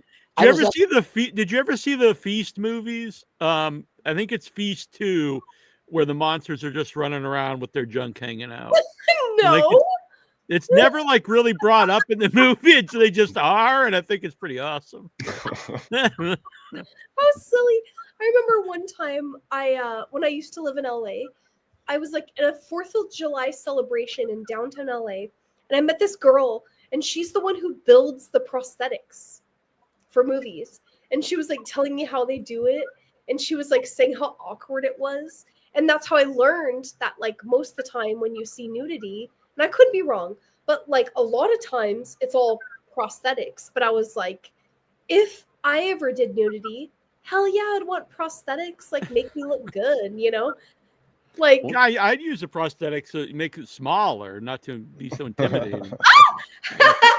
But one of the guys we started the show with, John Howard, sorry, just laughing from the joke.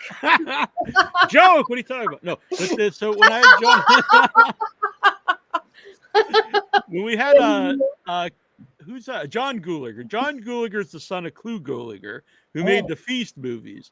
And so when we had him on for Feast 2, and me and him on the show, I talked a lot about the monster junk in the movie because I thought it was funny that they got their dongs hanging around, they're flopping around. And like there's also like they ejaculate. It's a pretty graphic movie. Oh no. And so John, who started the show with Troy and I, he was on the show from 2006 to 2011, I think. He just left. He was like, I don't want to be part of this conversation. It kind of it led to him eventually leaving the show. He was not really down on talking about monster junk. He's like, can't we just talk about Friday the 13th over and over? But I like John a lot. It's just Oops. It wasn't He's really more modest. Yeah. But yeah. Oh, by the way, here's this one. I want to show this. This is my favorite BTS scene. Oh my God! There I am. We're shooting the Once and Future Smash. I'm back here in the corner. AJ's laying flat in front of me here to stay out of the camera. Sophia is shooting Bill, who's dancing in the mirror.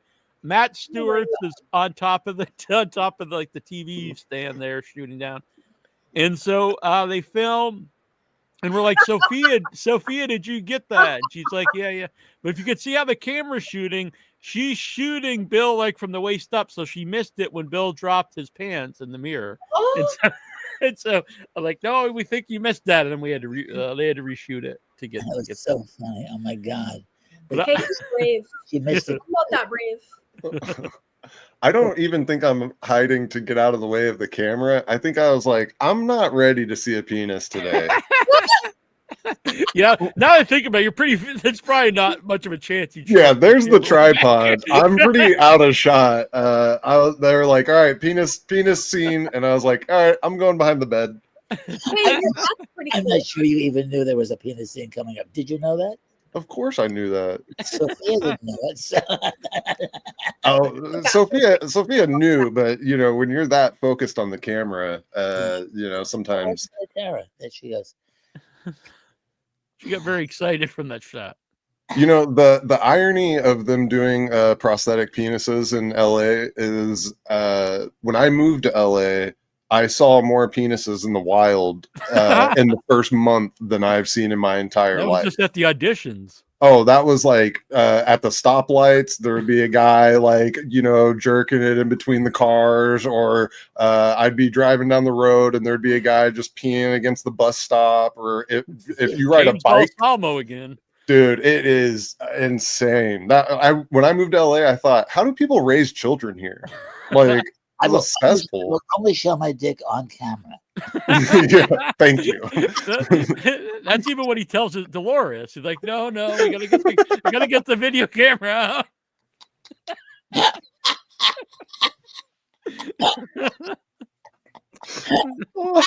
There's so many clips this episode. Holy shit. I love you guys. I gotta go soon. This is Yeah, we probably should go soon too. It's getting a lot. But I do want to mention, because we mentioned a few teams here, Michael St. Michael's. You could pre-order his new movie Strange Toys. I'll put the link up. Oh. It's you can get that at crudecomics.inc.com. And it's got Michael St. Michael's and Patty Mullen, who is Frankenhooker. Uh-huh. So that sounds fun. I If- like the poster. If it's possible for me to film my part at Arbor Day in Massachusetts. Yeah, we'll know more once we get the crowdfunder going and stuff. I'll probably launch at the first of the year, and we'll know better when we're getting ready to actually film it. Cool, yeah, because I'd like to be with you guys. It'd be so cool. Yeah. Yeah, I always like to be on set. We love to have you. Yeah. I don't like these remote things like I do for James Balsamo. Oh, where it's just like, yeah, I understand. I love that guy. James Balsamo. I do. Welcome back. I had to go slap my dog a little. Whoa. Is Yeah. that a euphemism? That's a great euphemism. I love it. Yeah. So my friend John Devlin, he's going to come on the show soon. I don't know about these movies, but he's got Fallacies Oh, and my God. Analogies, and Brilliant. they're Isn't Todd Yeager in Fallacies? I think I so. think he is. I think he Yeah. is. So I think so. they're anthology films. The Fallacies is all a bunch of penis-related horror movies, and then Analogies is all a bunch of I believe butthole-related. Oh my God. Oh my God. Nice. He's got his own niche out there. So What is this world fucking coming to? Bill, you should be stoked. Listen, I'm just covering up, pretending to be shocked. There's nothing we haven't seen at this point in this modern era. no. No joke. Sadly. Yeah, and he, by the way, John is a good dude. He used to be a pro wrestler. Then I think he's posted today. He's like, I used to be a pro wrestler. Now I make penis and butthole movies. But he got kicked off YouTube for a little while for I believe the trailers. But he's got his account back, so that's good. Penis and butthole movies. Okay. Yeah. I think his next one's gonna be a foot fetish movie, which is cool, but seems kind of a very big drop, I think, from penis to butthole to foot fetish. Not very extreme. Yeah.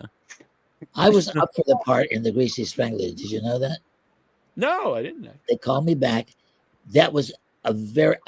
I'm delighted that Michael played it because he's much better casting for the part than I would have been, and I'm glad I'm not in it.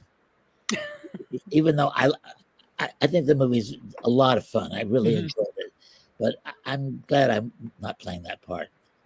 But first of all, I wouldn't be right for that role. But second of all, I don't think I would have enjoyed doing that. That's a thing where I wouldn't have wanted to show myself. It'd be funny to see you covered in grease, though. It would be. Yeah. It would be fun. But Sounds like a Halloween costume. Michael's better for that. Yeah, so we got. Well, we're going to do a clown episode, and then there's an upcoming episode where we're all covered in grease.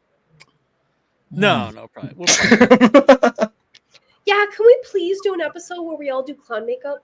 yeah, 100%. I think that's happening. Yeah. So I know. next Thursday, this is on again, right? Yeah, next Thursday will be Sky Elobar and Gil Gex. They're going to be on from Ebony and Ivory. And I believe it's actually having the LA premiere that same night. They're going to be doing the show from the theater, I believe. Oh, they are. Well, that's good. When are you showing the Crispin Glover episode? So actually, I'm glad you actually asked that. So I've got a ton of interviews recorded because I've been doing press for Fantasia and I started doing press for Fright Fest, and a lot of these are shorter interviews. So I'm thinking about doing a daily show where it's either a shorter pre-recorded interview or someone could come on who's promoting like a movie they got at a festival or a crowdfunder or something. So like a half hour to an hour show. I say daily, but daily-ish, maybe every couple days or whatever. And so I've got a bunch already recorded. So I'm not sure when I'll do the Crispin Glover one. It'll probably be closer because it's having its world premiere at Fright Fest, I think August 18th. So it'll probably be later, closer to that. It was great. So I had Crispin Glover on, which is a huge guest. Actually, one of my dream guests. I've tried to get him on many times. I was very happy this came about. And I'll just say it was supposed to be 15 minutes. It went maybe 40, 45 minutes. And then I was eventually told like, oh, we have to end this because other people waiting. But in their defense, other people were waiting. So I don't want to take all their time. But they also told me that the interview is going really well. So they didn't want to cut it short, which I appreciate. So that was very cool. Fantastic. Crispin's great. So we talked about the new movie and his own movie, which he's been making since 2012. Whoa. And so it's finally coming out, and he's going to do a tour of it. Just this little spoiler from the interview, but I found it very funny. He's like, the only reason I can make this because I made it myself. Like a corporation's not going to let you make a movie, for 13 years. And then he stopped. He goes, rightfully so. You can't take 13 years to make a movie, which I thought it was very funny. But he's looking One of really. my favorite actors. Yeah, he's amazing. He's looking great. Yeah, he looked awesome. Yeah, and the movie's really cool. The movie did a blind. I forget the name of it now. I've never seen him look. He looks really good. The movie he's promoting, it's a reimagining of a lost Lon Chaney senior movie. Oh, And wow. so, people, I think everyone knows, London After Midnight's lost, but I didn't realize there's a lot of Lon Chaney movies that were lost in the same fire, and this was one of them. Oh, wow. And so it's a reimagining of that movie. Which movie is it? It's a blind. I'll have to look it up. Yeah, okay. I'd never heard of it before, but I guess like there's no footage at all of it anywhere. A blind bargain. Wow. So he There's created, just like a couple like stills of it left. There's no because like a London After Midnight there's a little bit of like video here and there, but this has like really almost nothing left of it. and this is the one he took 13 years to make. No, this is one he's in, but his other movie he made himself, and he wouldn't even say the name of it. It was a very weird interview, but I don't think you'd expect anything else from Crispin Glover. He didn't even want to say the name of the movie for some reason, even though it's coming out in October.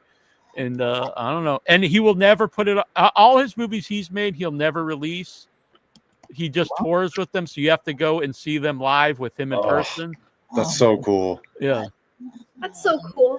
But that's not cool. I want to see them. I know. Well, actually, the premiere is going to be in Manhattan in October. Oh, okay. So I might go out for that. But I am. I don't want to say anything, but I'm helping him. I think we say in the interview, but since then. Because he wanted to play it in Boston, and I know a couple theaters, and the one that he really likes, at Coolidge.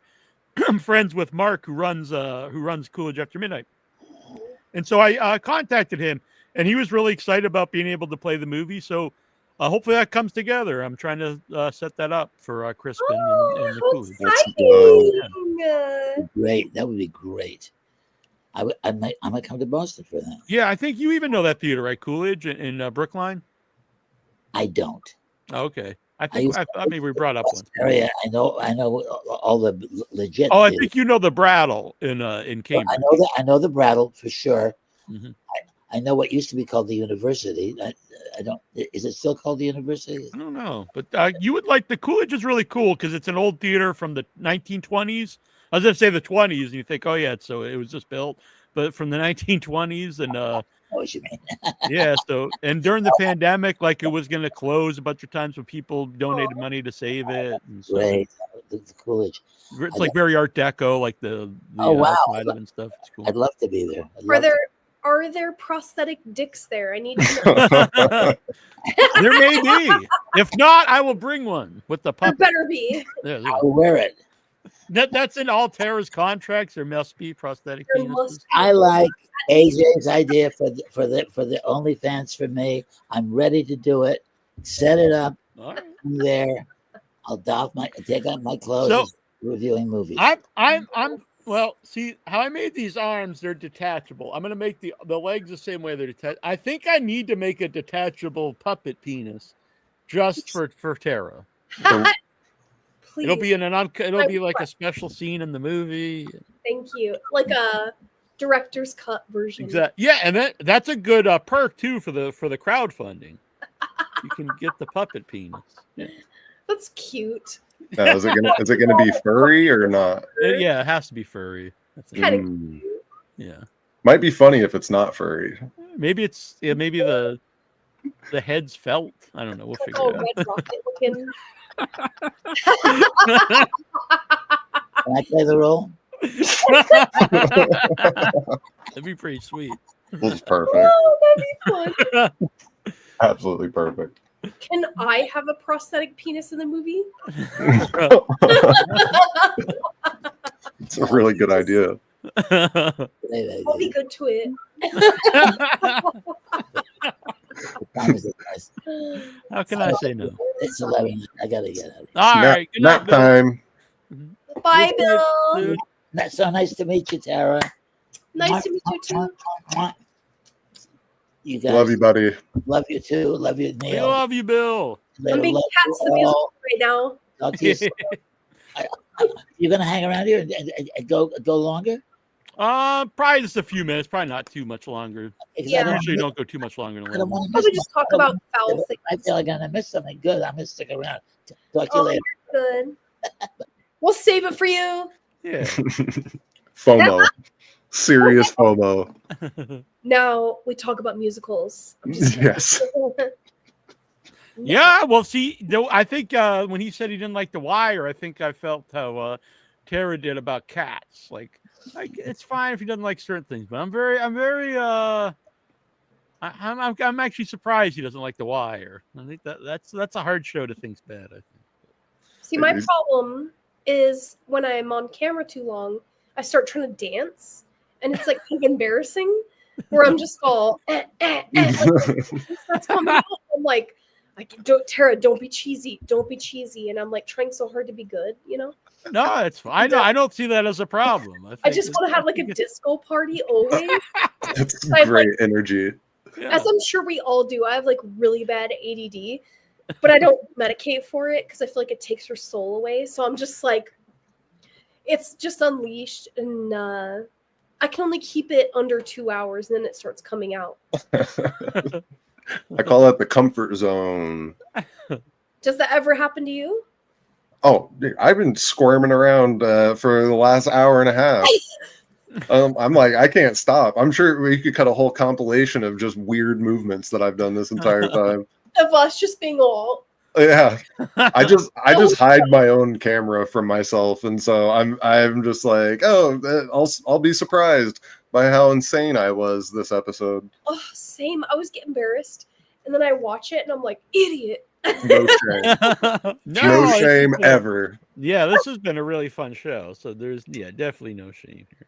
Well, Neal, you're always just so nice and accepting, so I really appreciate it. No, I really appreciate both you guys being part of the show. Thank you. I'm always Been so with honored. friends with you for a long time, Tara. And Yeah. AJ and I really bonded it when we did End Zone 2. And then again doing Funk and Smash. So I think it's just the natural fit. I mean, I have a blast always, you know. Seriously, it was a great show. I just hope I don't make the show cringy with my 100% not. 100. You're great on the show. Thank you. You're very welcome. Very kind. And Yeah. I like AJ your signature pink goggles. Well, that reminded me. So someone here on the show may be making puppets of all four of us. I include Troy here. Really? And I may have actually picked up a pair of sunglasses that look just like that for one of the puppets for the What? So yes. It'll be a little down the road, but I've been gathering up the supplies to make these. Damn. We have really big tits. Tara's will be a real doll puppet that will mark it on the website. No. Give me a little, you know, like be generous. I'll pull up their puppet. It's just, Dude, Also, can you make them hilarious. really saggy? Please. very specific here. Yeah. I have specific taste. Oh my god. I love trying to that. Just really be putting my puppet skills to the test. That was not the request I was expecting. I'm trying really hard to make the show appropriate for YouTube, but I'm having a really hard time. I feel like as long as we get past the first hump, we're all right. Like I Yeah, try that's what to stay what I clean for hear. like the first 10, 20, and I really try and catch myself. But Yes. after a while, I forget that we're even live, and I'm like, let's go. Like, how many times are we allowed to say the C word and the F word? From what I understand, it really is only in the first few minutes. But the thing is, these rules change all the time, and they're very nebulous. So there are no strict just guidelines. Really, it's like No, I But, think we're good though. I watch a yeah, lot of crazy shit on YouTube. yeah, I think it's probably pretty good. So the last half hour, I'm allowed to say foul cuss words. Exactly. It's the after dark version of the show. I'm scared now, though. Which it is weird because there for a while I was getting these requests for porn people, and this guy who made the Uber blow or the self blow or something sex toy, and it was The auto blow? the auto blow, yeah. I was trying to get that for Funk. Oh well, apparently he wants to come on the show, so Cool. Wait, I what do think you it'd mean? be a fun guest. Honestly, I don't know if it fits horror movies at all, but I don't know. I think it'd be fun. It's a blowjob machine. Yeah. Does it look like a person, or is it just like a device? No, yeah, no. It's it looks like it almost looks like Herbie from the Fantastic Four. At least kind of scary. I'm curious, how do you even when you make something like that? Do you have testers? And does anyone get injured during? Well, he probably wouldn't want to say that if anyone get Well, we're injured. gonna have to during ask testing, him. but- Yeah, I think these are great questions for him. Yeah, I already have tons of questions. I want to know how he engineered it, how he came up with the mock. Yeah, is he I a wanna know. client? Was he Yeah. was he testing it on himself? How did he build the prototype? I want to know. off a dream. Yeah, and how $1,000 in a dream. He's he's in his Pull it off. basement with a vacuum cleaner and Well, just it's tinking around. they sponsor a bunch of podcasts that I watch, and that's how I even heard about it. And then it sent me down this whole rabbit hole. There's the auto blow, there's the womanizer, there's all these different things. It's insane. And I thought if they'll send me one, I'll just put it on the bookshelf in the background and never bring it up. It'll just sit there. Just leave it on, so it's jumping up Yeah, and just down back there. some essential oils on it. He'd love that. That's so silly. I feel ashamed that I just knew the name of it immediately. yeah, the Autoblow 3000. Whoa! I remember I knew It's a really I good used- model. I used to do makeup for 3 years at a strip club. And I remember one of the girls was like, the dildo's not doing it for me anymore.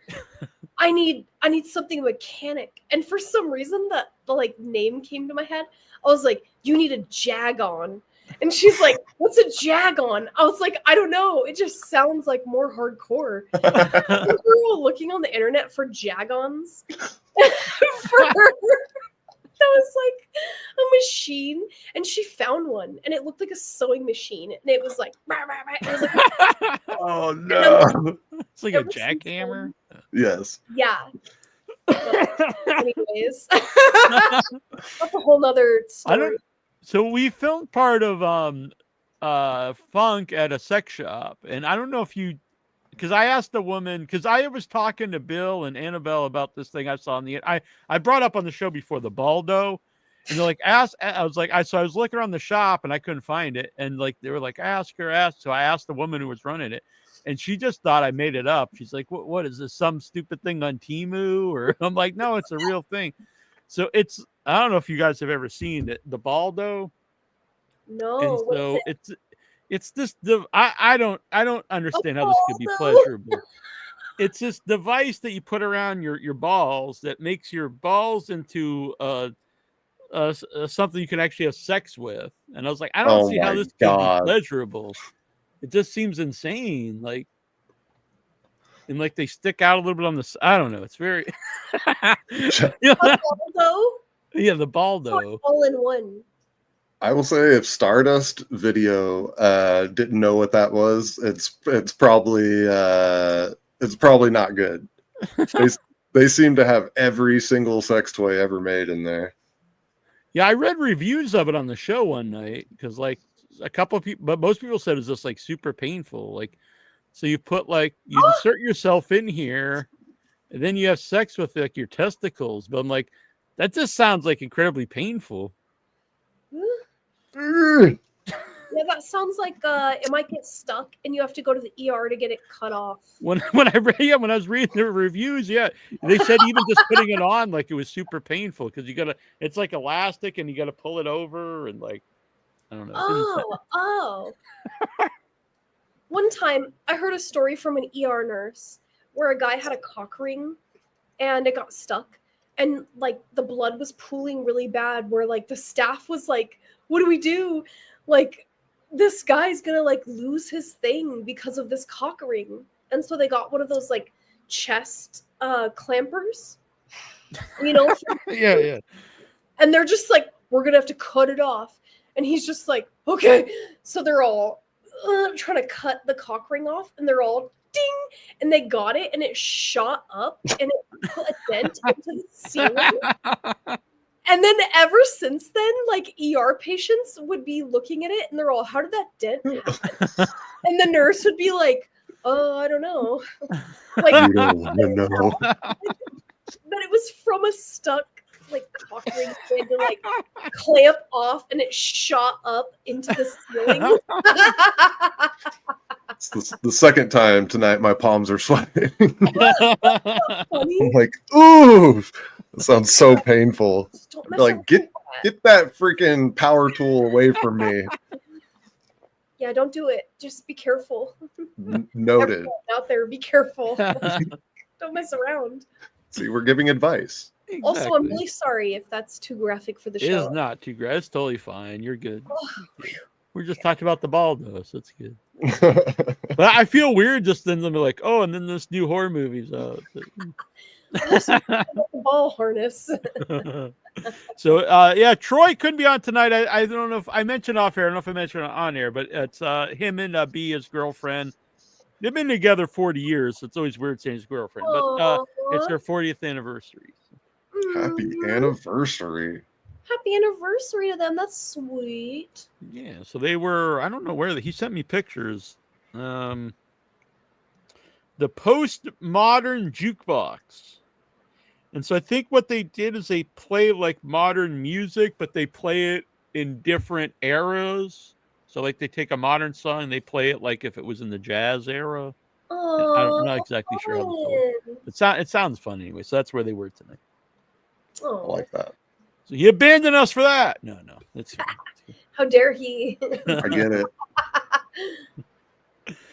So yeah, and Troy actually, not to spoil anything, but he made a bunch of these before. So he would draw them, and then I would do the color, and I would do the designs.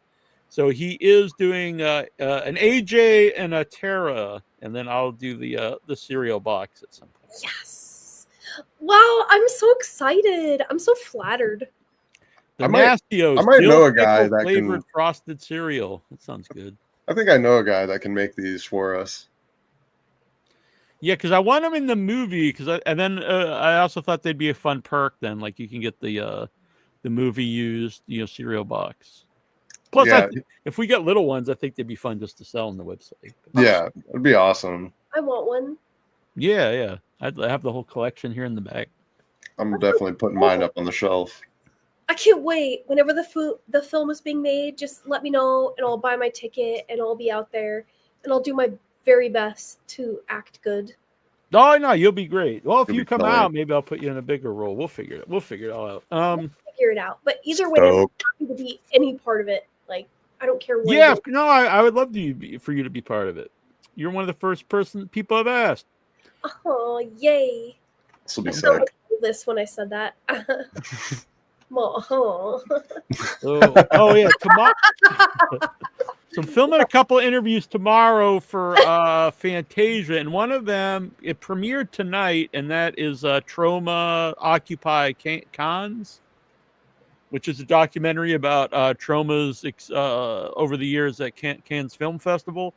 So I haven't watched it yet. I'll watch it later tonight. But so that premiered tonight at Fantasia, and tomorrow I'll be recording. It's going to be a short interview, but with Lloyd Kaufman, and so that'll be fun. Sick. Yay! Congrats! Wow, you're doing so many big things lately, Neal.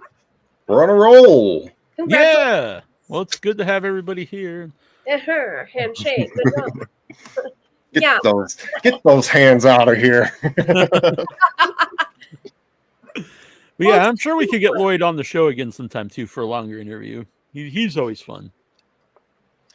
I was the first time ever at Troma for Funk at the actual Troma studios. That was a pretty cool experience. Same. Cool. Do you have pictures? Yeah, I'll send you some after the show because I think I'm on my phone somewhere. But yeah. Yes. Yes. Yeah, they took us. I went on a tour, and then we super friendly and supportive people who work for Troma. Dude, the people working up there are so sick. I've hung out there a few times, and it's such an experience. Like as a kid, I always wanted to go to the Nickelodeon studios, and there was a kid from like a rival school that was on a Nickelodeon show, and I'm like, how the fuck did he do that? Like, why don't I get to go to Nickelodeon? So when I went into the Trauma offices, that was like I'm first time going to Nickelodeon. Like I was like, this is crazy. And they are like super nice. They're always working on shit. It's kind of it's a whole experience, man. I really like it up there. Yes. Yeah. And they let us shoot there, let us hang out, made coffee for us. One guy, that's really cool. I'm in so many interviews. I actually started putting in this planner so I don't lose track of what I'm doing. But busy. Next week is the live on our regular live Thursday show. Ebony and Ivory, Gil Gex and Sky Elabar. The week after that will be Matt Stewart's. Can I come on that one? Yeah, you could come on any show. You're welcome to come on. So yeah. Fuck yeah. Well, I don't want to invade too much, but No, I consider you part of the show. So yeah. I would like to be out if that's okay. 100%. Yeah. Yes. Yeah, that'll be a really fun show. That'll be next week. Yes. Thank you so much for just letting me be a part of this. Like, I still can't believe it. I'm like, I can't believe they actually allow like this little gutter rat like me to like be on the show, you know? Like, I really appreciate it, honestly. We're all gutter rats. Yeah. Why do they even want it? I'm just like, okay, I'm here. Just asking inappropriate questions always. No, you're a great addition. 100%. Thanks. Yeah. Well, I view you guys like my friends, so I appreciate it. Yeah, we appreciate being on here. Yeah, we've talked for years, and we never met in person yet, but we'll meet at something or other. And Soon this year. Let's make it a goal. yeah, Try Yeah, I not actually- to try not to cry, guys. Okay, because that's what I do every time I meet a longtime friend from online. I'll probably just try to like karate you a little, you know. well, I've been learning the nunchuck. So Yeah, like I'm gonna test your like skills. I actually found out that I live in the only state in the United States where nunchucks are completely illegal. Like you're not allowed to own any form of nunchuck. Yeah. So I've got to be really careful when I'm practicing Steve's nunchucks because they're completely. It's the only state they're illegal in a lot of states to like carry around, like to carry on you, but in only 5 states are they just like illegal to have like I don't know, do something with. But only Massachusetts are they just completely illegal. What? What about what guns are illegal? We do have pretty strict gun laws, I think, but that's why like Arizona, you can just like have any gun you want. Any gun. You can have like a 6-foot long gun in Arizona. That's insane. You know, like no one's getting me. I have guns. Like try. When I did something in Maine once, I was on a movie set, and it was open carry, which I didn't think anything of until like I was there, and it was weird. Like you just go into like a convenience store, like. And people have like these giant guns like on their back pocket, like to buy a Slim Jim or something. I was like, is that really that necessary? I don't know. I want like a dirty hairy gun just to like carry around for no reason. You feel lucky, punk? Do you? Yeah, and I can just like, you know, just have my gun. Oh no, is that weird? I mean, it's where you're at. It's totally allowed. I also want like knives in my boots and knives under my pillow. Like then you're always prepared. I used to actually collect knives when I was younger. I still have some, an actual survive. You guys are probably a little too young, but when Rambo not First Blood, but when Rambo came out, like survival knives were kind of like cool then because and so they would sell them and you could buy them and they'd like the compass and that. But a real survival knife like you had in the military, and I come from a military family, so they'd be able to get all this stuff. And they at the end, instead of the compass, because the compass will break, so it's not really very practical.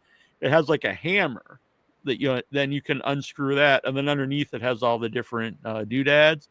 And so I used to have a few of those. And so one thing is it had a wire that you would take out. It had like these hooks that you put your finger in, and it was a saw.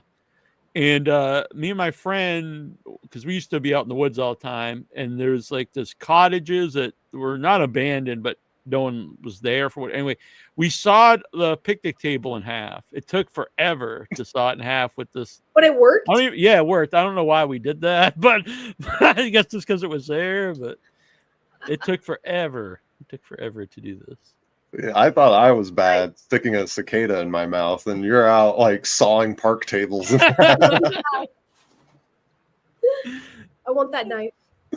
Yeah. I say I bring on the show, but that's probably definitely a no-no if I just pull out some. Oh my god! Right? Show. Wouldn't it be so fun to show off weapons on a show? To be like, this is my pocket knife. This is my switchblade. Yeah, I carry I do carry a Swiss Army knife when I'm going for a walk, just because it's useful. Like if I need a knife or scissors and all that stuff. And actually, when we did Funk, I was like, I purposely left it home. Like I don't want this on me when we're filming a movie. It's not like something you'd really do anything with, but I just thought it wouldn't be good to have on the show. One time, oh my god, I had a pocket knife and I forgot I had it in my purse, and I accidentally snuck it through security at the airport, and I was Annabelle did that once when we were flying.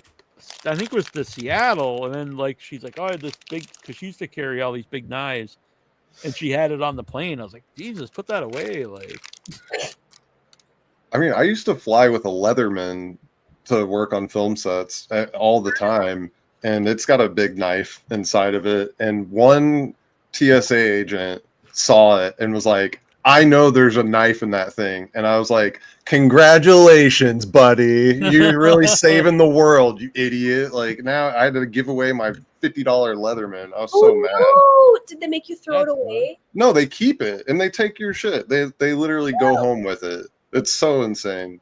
TSA is They keep it robbing for us. themselves, They huh? do. I know people that work TSA and they do keep that stuff for themselves.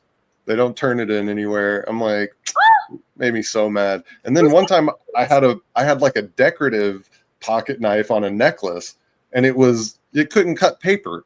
It was so dull. And I flew with it for years. And one flight, one time, they're like, nope, we got to take this. And I threw a fit. I was furious. I was like, you're taking my necklace. You are a real life superhero. Whoa. You know that? Saved the world on that one. Yeah, thanks a lot, bud. I hope you get a promotion for this. I was so mad. I Oh, kind of get it, but I'm just like, man, 100 flights, and then they get me on one of them. that sucks. Terrible. But we should go to Arizona, and we should do a without your head shooting video. And I know for a God. fact that you can do that because there's full YouTube channels built around As it. long as it's educational, yeah.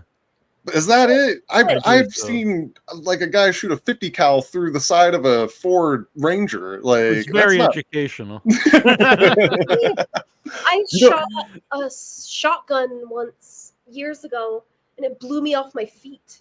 Whoa. Yeah, where I'm all okay, and I'm like, and it like literally, I was like, my body was launched off the ground backwards. They had to like catch me, and I'm like, cool. Arizona is so cool. That's pretty Like, cool. definitely. Yeah, I've never been to Arizona. Oh, I could show you so many cool places to go. It's really cool here. The highways are like the most clean highways you could ever see in your life. Like literally, they're so clean and so organized, and everything's like laid out in a grid out here. So like in the summer, everyone doesn't like the heat, but I love it because at night you feel like you're living in like a model, like a miniature model someone built with like lights. Like nothing feels real. It feels like you're living on a movie set always because So everything's cool. so dry. Mhm. Yeah, Yeah, I have really high humidity here. But yeah. I Big, really like. big fan of the desert. I love the desert. I love it. I used to catch scorpions in the desert. Like I used to live out by what do you call it? Like a reserve or like a what do they call Reservation. it? Or like a government property. What's it called? Oh, I just said this to somebody the other day. It's Like I don't know why I can think of it. I'm sorry. Not like is a it base. like BLM? Just like the government owns it, so no one's allowed to go there. Kind of. Yeah, it's like Bureau of Land Management owns it, and I yeah, lived in one of those. Area So the 54. wildlife was like crazy, and I used to go catch scorpions, like the big ones, the ones that were like this long. And my friend would have a Tupperware, and we would have the UV light, and then I would have tongs, and then I would like grab the scorpion. And one time I had a sword fight with a scorpion. Like I didn't know they were that strong. They're strong as shit. Like I literally had the tongs. I'm like, okay, I'm gonna get you. And I went to get it, and it was all and like blocked me with its tail. And I'm all, oh, okay. And I'm like, went back again, blocked it again, and I'm like, wow. And I'm all, like literally sword fighting a scorpion.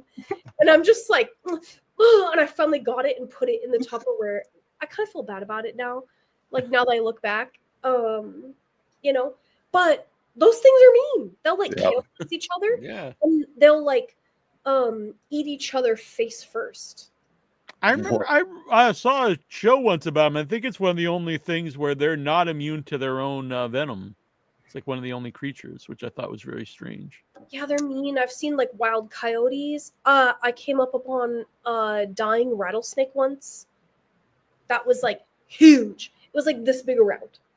I kid you not. I have a picture of it somewhere. I was like helping to shoot engagement photos by the Salt River, and we're like just like frolicking in the forest. And all of a sudden I look over and I was like, oh! And like the rattlesnake was startled at the same time that it saw us. And I think that it was going by a tree to die, you know? Because, like, I've heard they do that, but I could be wrong. But it was huge. And it, like, looked at me, and then it was all, whoosh, like, moved its body, and it was all, whoosh, and, like, coiled itself, and then, like, raised its head up, and it was all, whoosh, and, like, hissed, and didn't even do its tail, because it was so caught off guard. And I'm just like, yoinks, like Scooby-Doo, and I just like took off running as fast as I could. Like, it was so embarrassing. No wonder you love horror movies, because that's all like way scarier. You're like, not scary. Yeah, but Yeah, we anyway, don't really have any dangerous animals out here. really. Mm. What about bats? Do you have any bats out there? Yeah, bats, but they're not dangerous as far as, unless I guess maybe if you eat them. They could What be. about spiders? Yeah, we don't have any poisonous spiders. Lots of spiders, but none that are poisonous. Yeah, very, very chill in Mass. Well, good for And you. if anything new comes in town, my town freaks out. Like we had Fisher cats last summer, and What are people those? just were freaking out about them. I looked them up, and like they eat like small rodents, and people are like, "Oh, they're gonna eat all our cats," and it's like it's possible, but it's like it's almost impossible. It's only if one was like starving, they might eat like like anything. If it's starving, it might eat something. But Oh, they kind of sound cute. they were cute. I would see them, and they would jump, and they'd almost like glide.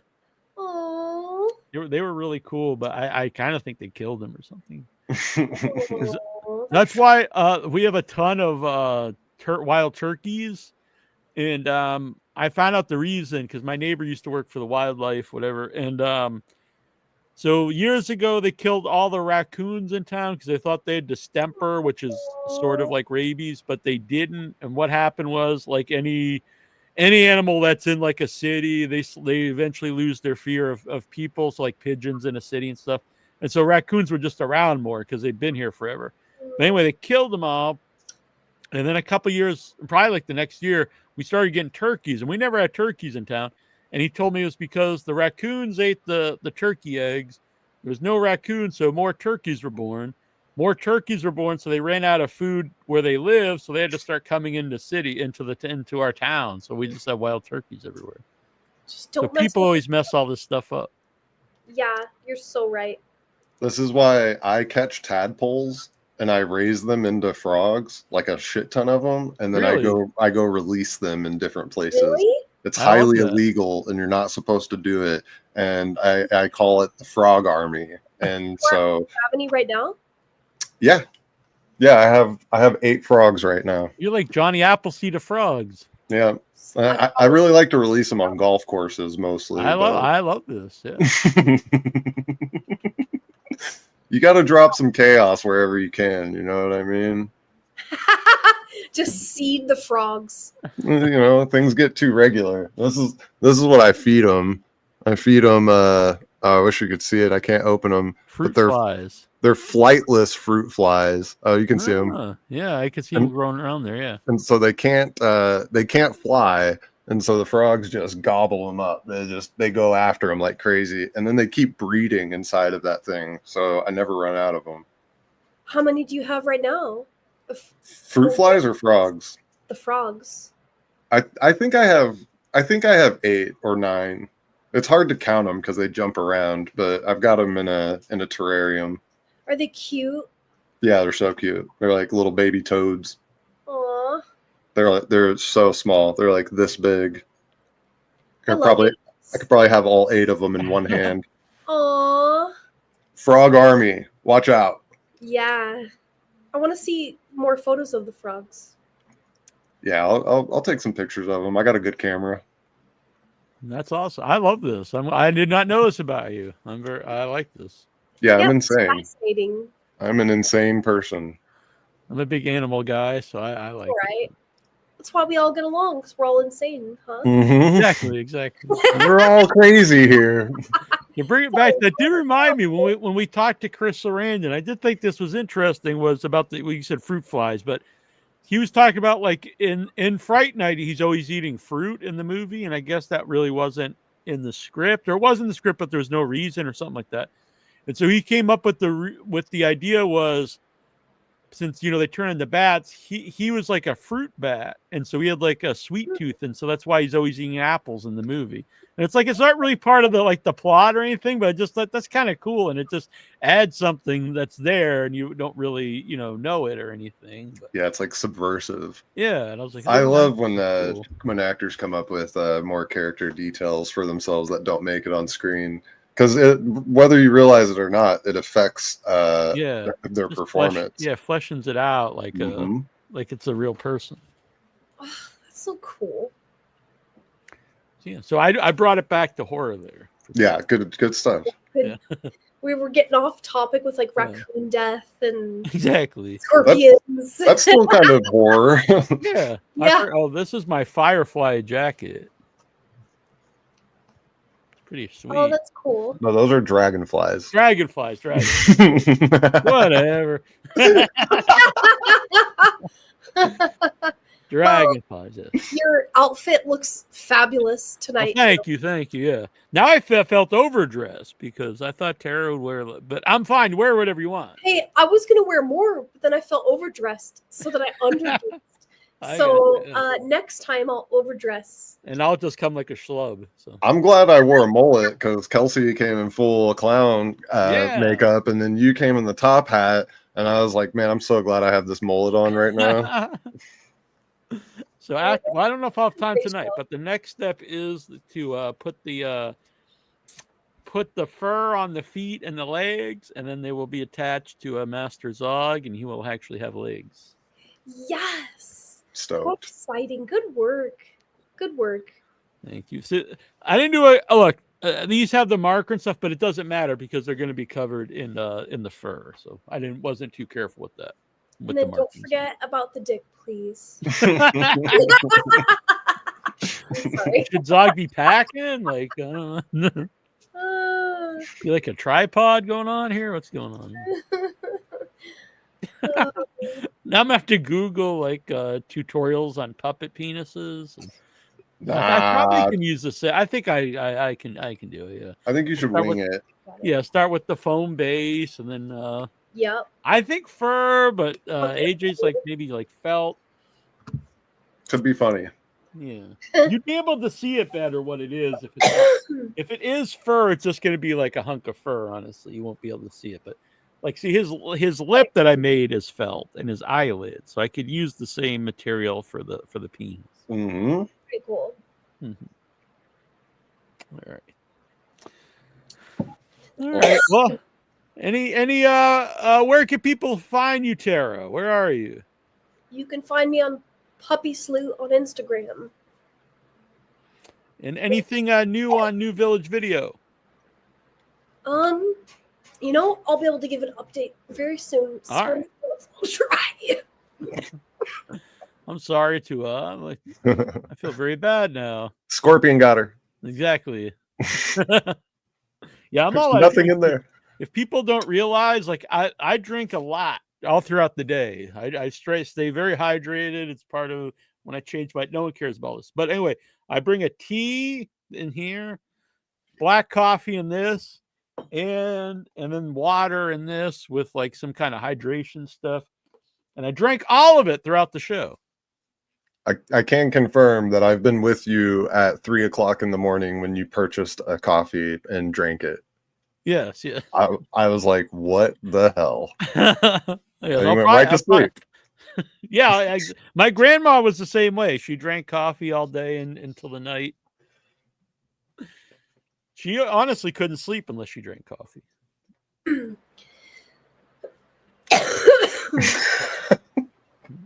All right. So New Village Video will have some new updates soon. Where people, I don't think AJ likes people knowing where he is. It's okay. You can. I'm mostly on Instagram. I took a sabbatical for a while, but I am Lens for Face on Instagram. No letter or no numbers in that. I'm not that cool. Lens for Face. Message me anything. I'm always chatting up people, so it's pretty cool. What's on that shirt, by the way? Is it tie-dye? Oh man, This is me, Rasta Lion, bro. Pete, is that now? You might not know, but is that shirt made by a company called The Mountain? Yeah, I don't know. All right, because It's got a printed on tag. All right, I think it is. I modeled a shirt for the Mountain once. Really? I used to sell the Mountain shirts a long time ago. Let me find out. I've had this shirt since I was like 22. Yeah, unfortunately, the Mountain is no one cares about this, but the Mountain has been purchased by Liquid Blue, I believe. Oh, yeah, dude, good call. This is a Mountain shirt. Yeah, I thought it was. I love the Mountain. They do great tie-dye shirts, and yeah, I used to sell a ton of them. I What are you, the fucking CIA? I worked with a fashion designer that used to take the shirts and cut them up and then make them into ball gowns. Oh, really? That's cool. And so I was in like a fashion show once where I got to wear the ball gown with the Mountain shirt. Damn, that's pretty cool. Magazines is cool. Yeah, sweet. And any updates on your magazine? Mine? Yeah. Oh, yes. I'm shooting a video August 29th for Vamp Night here in Phoenix. It's like this club event they have every so often where it's like vampire themed. So I'm shooting like a promo and interviews for that. And that'll be up on social media. And then the print will be out very soon, and I'll be sending both of you copies. Awesome! I'm really looking forward to it. Yeah, and let us know. I'll put links up on the website and. Yes. Thank you so much. Of course. You're so nice. All right. Until next time. This is Nasty Neal. It's cousin AJ. This is Tara Hutchison. And this is Without Your. Hey, baby.